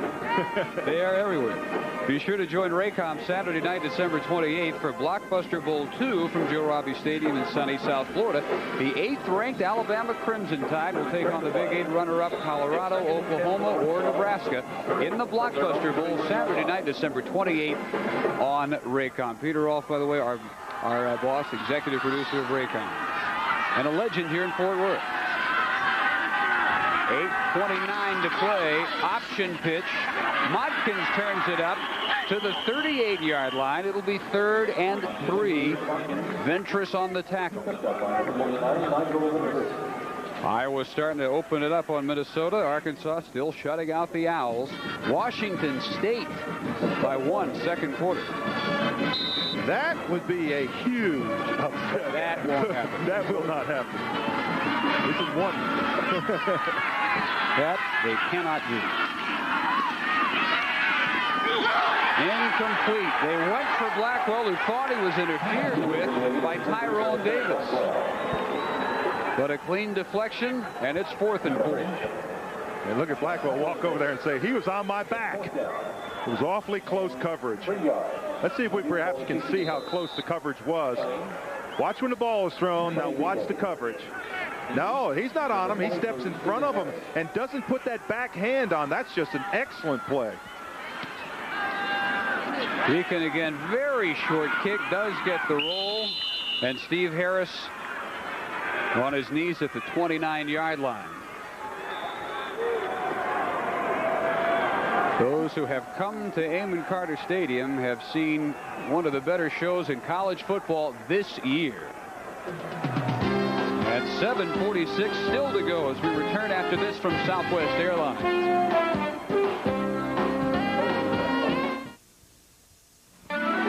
Celebrate the holidays with great sports on Prime Network. College hoops are back with the Diet Pepsi Tournament of Champions and the Citrus Bowl Basketball Tournament. Plus, collegiate hockey heats up as national powers face off in the Great Lakes Invitational. And hit the links for the Mitsubishi Motors Worldwide Pro-Am. Plus, the NBA's best come your way every week on NBA Action. Spend your best holiday ever on Prime Network this December. Hold on, folks. Buckle up. Barkley for 3. Oh, no! If you love basketball, this is the show for you. The plays of the week, player profile, and magic moments from the past. It's all in NBA Action. NBA Action every week on Prime Network. Available on most Prime affiliates. You just get the idea. TCU is going to have to get more than that 42-point total to come up with the W here. Klingler with the win behind him, 7:46 to work with, 70 yards away from another go-ahead touchdown. And a whistle and flags. And Rogers Redding will tell us what happened. Well, somebody had to move on offense. That's what happened. We have a dead ball foul, illegal snap on the offense, 5-yard penalty, still first down. That's the center moving the ball. That's the center, like taking a little hitch in his snap. First and 15, following the 5-yard penalty. So first and 15.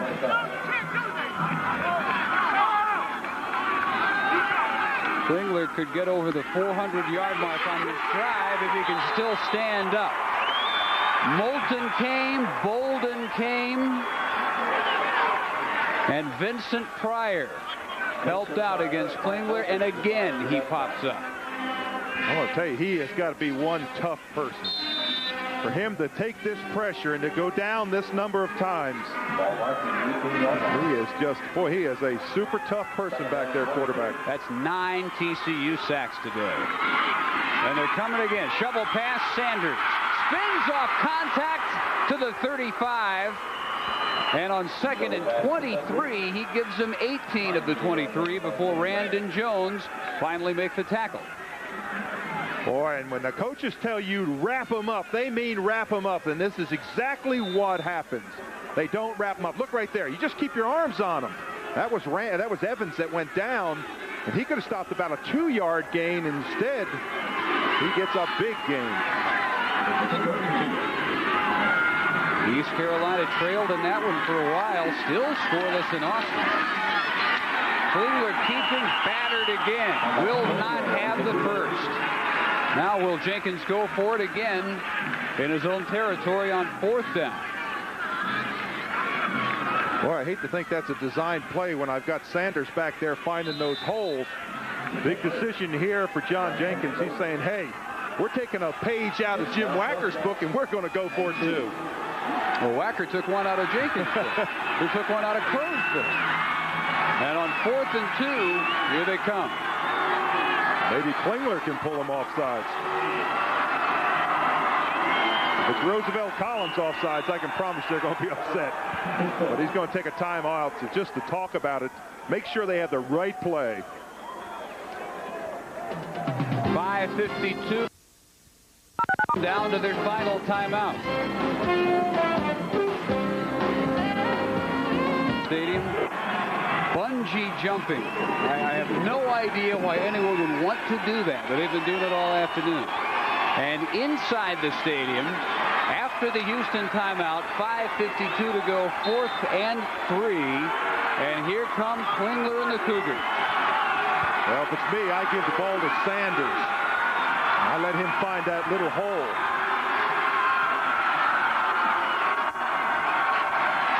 He fakes to Sanders, and Klingler will keep for the first down, chased out by Evans. As battered as he is. Wow, that was a heck of a fake. The fake to Sanders held just about everybody except Evans, the strong safety. He saw Klingler all the way, but couldn't come up to make the tackle. But what a fake, and what a call. I mean, we're talking about down in your own, inside your own 40-yard line. Fake to Sanders, now bring it up, and you'll see Evans come right into the picture, but he can't stop Klingler from getting that first down. Good toss off behind Tracy Good, and he was not pressured that time, but it should not come as a surprise if 9 sacks have thrown him off. Boy. Well, moments ago. Some guys will do anything to stay warm. Look at this. You mean this is fun? Oh, man. Well, I personally do not plan to find out. No. But this is 2nd and 10. Again, short. That was almost picked off by Collins, and instead Daniel Adams rambles, fumbles, and the Frogs say they have it. We have a flag down way back in the Cougar backfield. They unpile it, and they say Houston recovers. That flag was thrown so far back there, I'm wondering if it's not roughing the quarterback. Now on that play, Collins almost intercepted the ball. Then they make a huge play downfield. And it is roughing TCU. See, the play happened so quickly, and Klingler, the next thing I look up, and Klingler is down on the ground. Roughing the passer, the indication. That was almost his 10th sack. And almost disaster for Daniel Adams, who dropped a sure touchdown pass earlier. Boy, think of the magnitude of this play. You've got the football, you're TCU, you're going the other way. As it is, you've got to give up. This penalty is, I mean, this is the biggest penalty of this football game. Oh, boy. We have roughing the passer on the defense, penalized half the distance to the goal, first down. Remember the other big penalty that produced the possible 14-point swing, the offside in the first half on Collins, that kept the drive alive for a Houston score.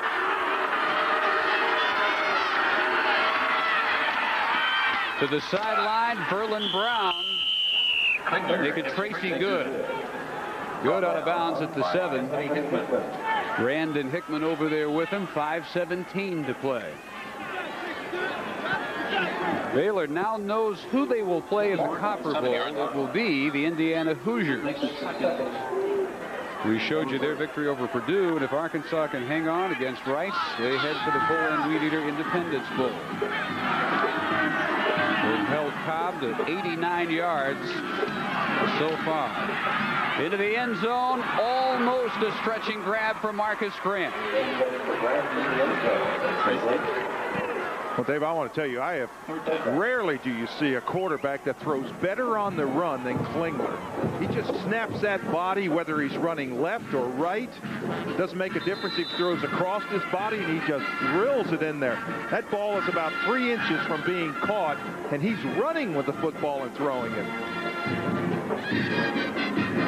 3rd and 2 for the first down.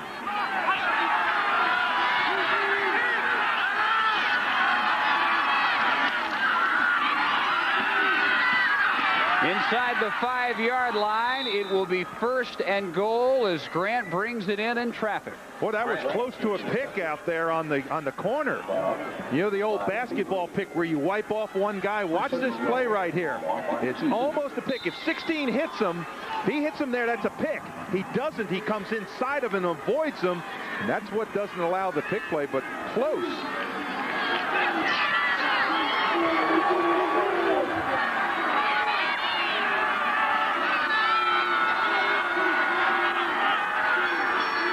They clock at 5 as they get the snap off. To give this to Teandre Sanders. Breaks the tackle. Touchdown.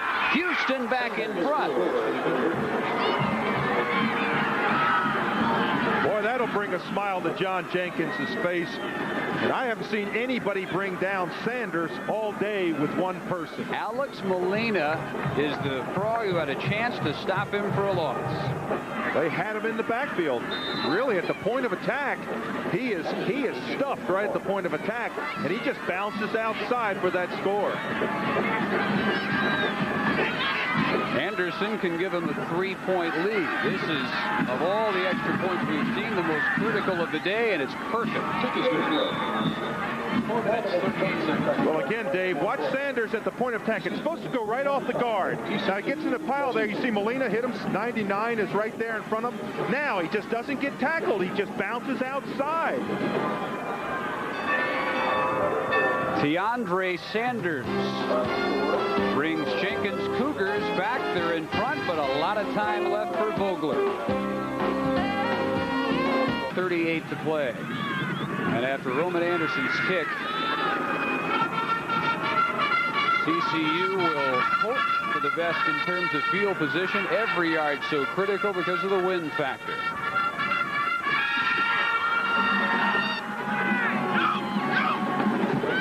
will take the touchback. They'll be 80 yards away. The Houston scoring drive, capped by the Sanders touchdown run, goes 10 plays and 70 yards. Boy, more capped by that roughing the passer, which gave Houston back the ball at the point of the fumble and gave them the 15 yards added on to that to take them down to the 10-yard line.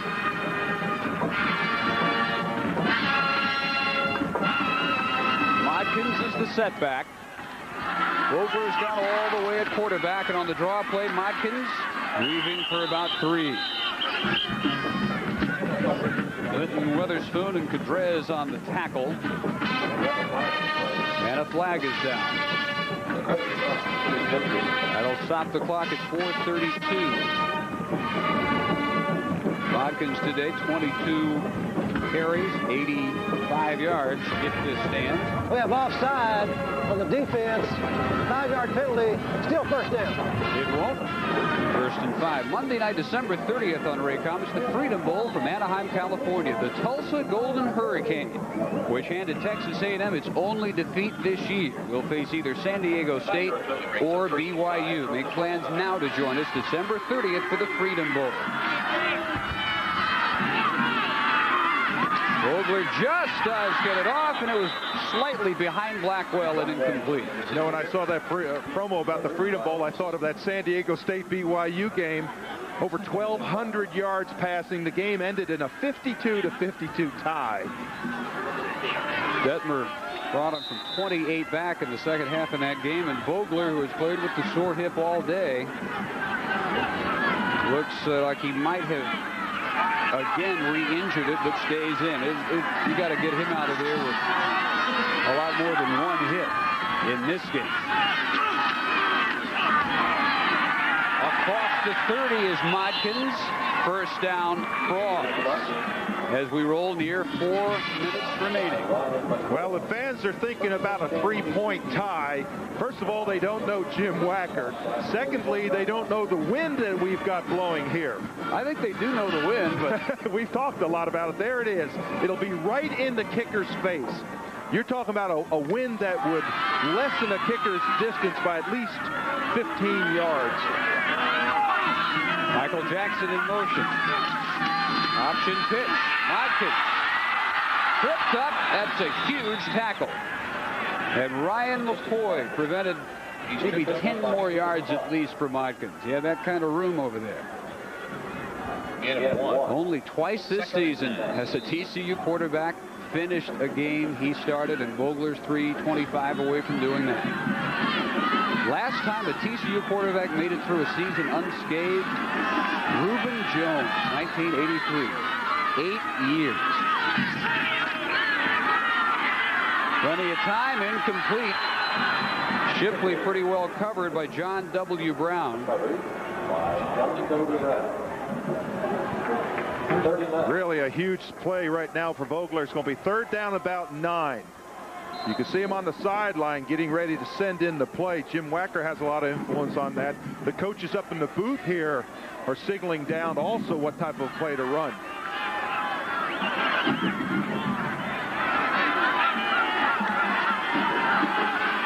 You know who I go to. Vogler looking right at that man, Blackwell, and he dropped it. If he brings it in, it's another first down. Well, I thought he got held when he made his break on the line. He doesn't get up complaining, but the ball was there. You ever wanted to catch one, this was it. But I thought he got held right there. See the backhand, that's Tyrone Davis. But that ball hit him right in the face mask. Went through his gloves. Again, watch this. That ball's very catchable. And boy, that's something you don't see much out of Blackwell, to drop one right there. He's caught 10 already today. That's his first drop. Frogs go for it, 4th and 9. This might be the whole game for TCU. Catch for the first down by Stephen Shipley with a yard to spare, if that. Boy, I'll tell you what, you have got to love the courage of these two coaches. 4th down, that doesn't mean anything. That just means another opportunity to go for it. If they don't make this play, if Jim Wacker's team doesn't make this play, this is the ball game. Goes to a sure-handed receiver in Shipley. Great concentration again by Shipley to bring in that first down to keep this drive alive. And that might have been the sharpest pass that Vogler's thrown all day. Fake to Modkins. He'll go deep. And it'll be picked off by Kevin Batiste. The pass is intercepted by number 48, Kevin Batiste. The former Toronto Blue Jay outfielder handled that one like Kirby Puckett in center field. And now Jenkins with 2:24 to try to kill. I thought David Lewis got interfered with, but I think his feet just got tangled up. He's number 18 down the center. You see he just kind of turns around and falls down. No interference on that play, and the ball just floats up there. That's one of the problems with going deep into the wind is the ball, if it's not a strike, if it's not that just that rope throw where you just throw with velocity, it has a real tendency to wobble up there, and you can recover great distances as a secondary man. And Batiste, the 24-year-old freshman, has his third pickoff of the year. Sanders to the 25, clock at 2:18. TCU with only one more timeout. Boy, David, that's a big factor. Only one timeout. If Houston can make one first down, and you know Klingler's looking down in the end zone at that 25-second clock, and he'll use just about every second he can. If they can make one first down, this ball game's history. He's got 13 on the snap clock. He can take the snap with about 1:43 to go. Down to 5. And he'll keep Reggie Anderson. Will chase him out of bounds. Oh, now that's a mistake. What he needed to do was just fall down. If he was going to do that, you just fall down. You see John Jenkins say, David, don't run out of bounds. Don't stop the clock. We saw Butch Hadnot do that for Texas against Tech. It almost cost Texas the game because it gave Tech the extra shots, and they almost tied it. Well, you're talking about time that would be going off the clock now, and it's not. The clock is stopped at 1:40. That's like giving your opponent an extra timeout. 3rd and 8. Cougars need their 32. And that one incomplete. Intended for Adams. It'll be 4th and 8. And here comes the punting unit, and John Jenkins' heart is in his throat right now. It certainly is. I'll tell you, all he's saying right now, and he may be saying, listen, take this ball and run out of the back of the end zone. But make sure you get it off. Good snap. He does get it off. Hickman from the 30. A return of 10. Frogs get it with 1:35 to go. Now, Dave, that's a lot of time for Matt Vogler. He's got great field position. He's going to be at his 40-yard line. He's got 1:34 left. If they catch it in bounds, or one where he has to run downfield, he still has that one timeout to use. That's a very precious timeout. But wow, what a mistake by David Klingler to run out of bounds on that play. He could have taken another 25 to 30 seconds off the clock. There'd be right at 1 minute left had he not done that. Vogler from the shotgun. Floater, Blackwell got it! At the Houston 33. Wow, what a catch by Blackwell. Tyrone Davis is with him, just man-to-man. He's like a blanket on him. Watch Blackwell.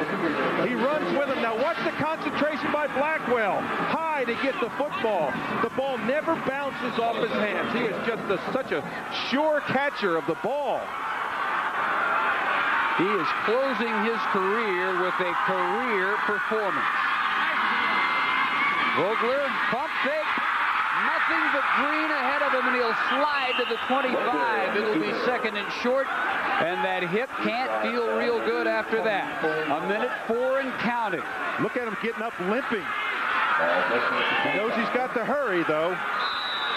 Second and 2. Look at him. He's bent over. He's hurt.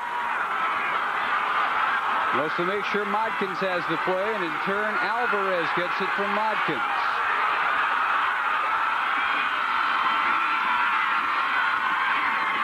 Too tall and almost brought in anyway by Shipley, and now Shipley may be shaken up or maybe just disappointed. Clock stopped at 39 seconds. Good concentration by Shipley that time. He almost brought that football in. They are very close to being in Wilkinson's field goal range. From this position, you're probably looking at about a, about 35, 40-yard field goal. They need to get probably about an extra 10 yards. Really wouldn't hurt in this situation. Well, I don't know if they'd even think about it. I think they want the win after what they've gone through today, coming from 14 down. They need 2 on 3rd down. Flag is down as the catch at the 15 is made by Blackwell, and let's see if they wave it off. Well, I say no catch. No catch, and now check the flag. Wait a minute now. That ball, I thought that ball, Blackwell just about caught that ball. I know he dropped it, but what I think the call is going to be defensive interference. From where that flag is thrown, it's way in the back. That almost always is some form of interference. Now, whether Blackwell pushed off or whether it's defensive interference, that's the determination. Holding, which is an interference call. Let's look at number 30, Tyrone Davis here. There's Blackwell. Watch him come off here. Now see if he doesn't hold. Right there. Blackwell just drops the ball. It's behind him a little bit.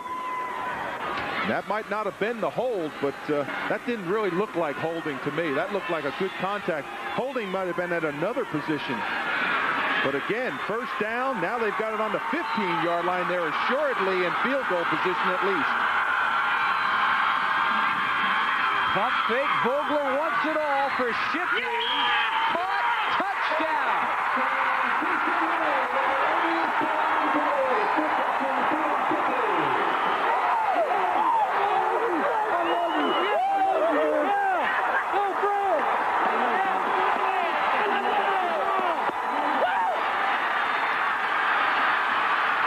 They've got to help Matt Vogler off the field, but he has put TCU back in front. Shipley with the grab in the corner of the end zone. Did he run out of bounds and come back in for the touchdown catch? Well, I can tell you this. When you can jump 32 inches, you can go high for that football, and that's what Shipley did on the tail end of that. The defensive player, Brown, was in great position on the play. If Wilkinson hits it, TCU up by 4 and a flag down. Flag is down. And again, we'll await the ruling from Rogers Redding.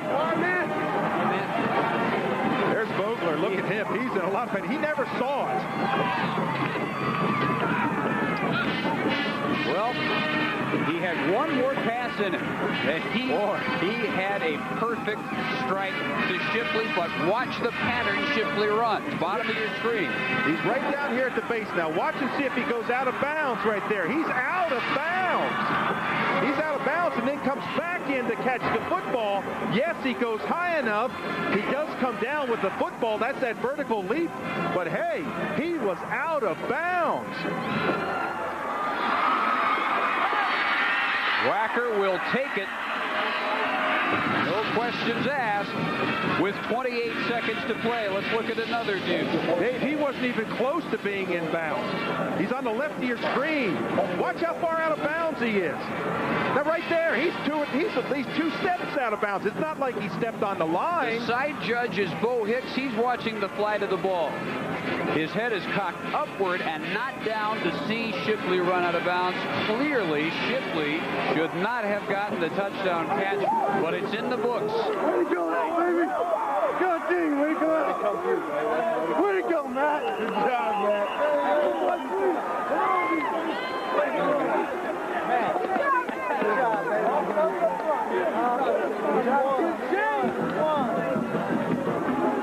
It is still not over. There are 28 seconds still to play. But what a game. Mercy, what a game. Boy, oh boy, what a play. And what a disappointment for David Klingler. Although, you know what he's thinking right now? I got 28 seconds left. That's the type of competitor he is. You don't see him hanging his head. I mean, sure, he's upset.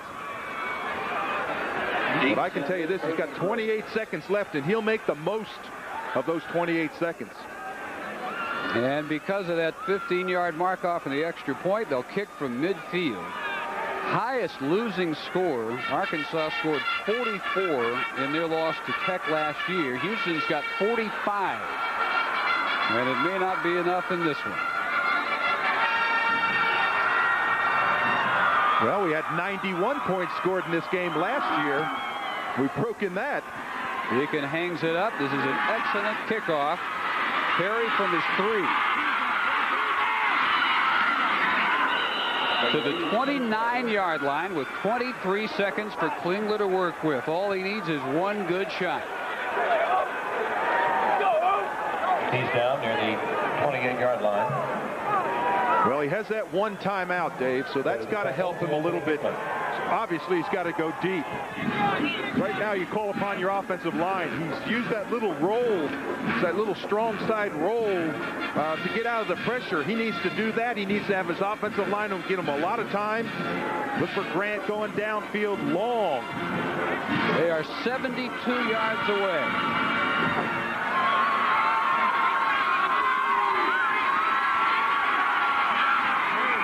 And that one intended at midfield for Grant. 18 seconds left. Second down coming. Well, he had Grant. Grant was wide open. Watch Grant, 81. Watch him turn inside here. He's wide open. There's nobody around him.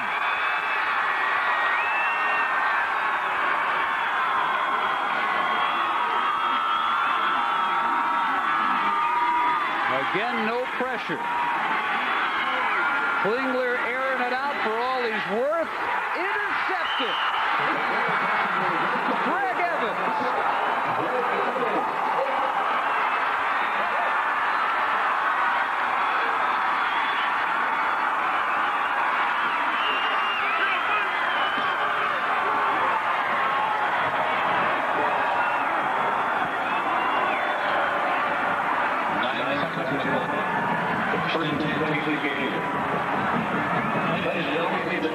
This is the most points ever scored in the Southwest Conference game by TCU. We said at the outset they're going to look back at 1991 in a few years and say, how did we do this? That summarizes today. And the Greg Evans interception caps an amazing ball game. 9 seconds to go. Vogler to a knee.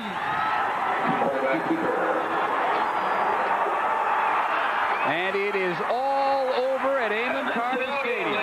Well, you hate to say one play determined the football game because it was a marvelous offensive showing. But that pass to Shipley, boy, that one there in the Houston eyes, that one will burn for a long, long time. Postseason competition, 7 wins and 4 losses. The Frogs end 91 with their most points scored in a conference game ever at Amon Carter Stadium. And David Klingler, a loser by 4 and a wild one.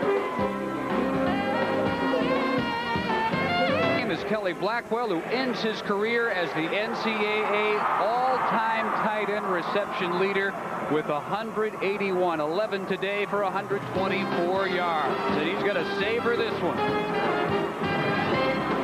49-45. The Frogs finish 7-4. What a defensive struggle, huh? And what a play to Shipley, that one that was out of bounds. This is the play. Watch Shipley on the left of your screen. He's going to clearly step out of bounds by at least 2 feet. There, he's out of bounds. He comes back in to make the catch. He's down. They rule it a touchdown, and TCU wins. And the seniors who end their career today for TCU will never forget how it ended. Oh, boy. How many times have you seen a team use 5 quarterbacks and still have have a winning season. For Dave Rowe, this is Dave Barnett. Be with us next Saturday at noon as the Texas Tech Red Raiders take on these same Houston Cougars. This has been a copyrighted presentation of Raycom.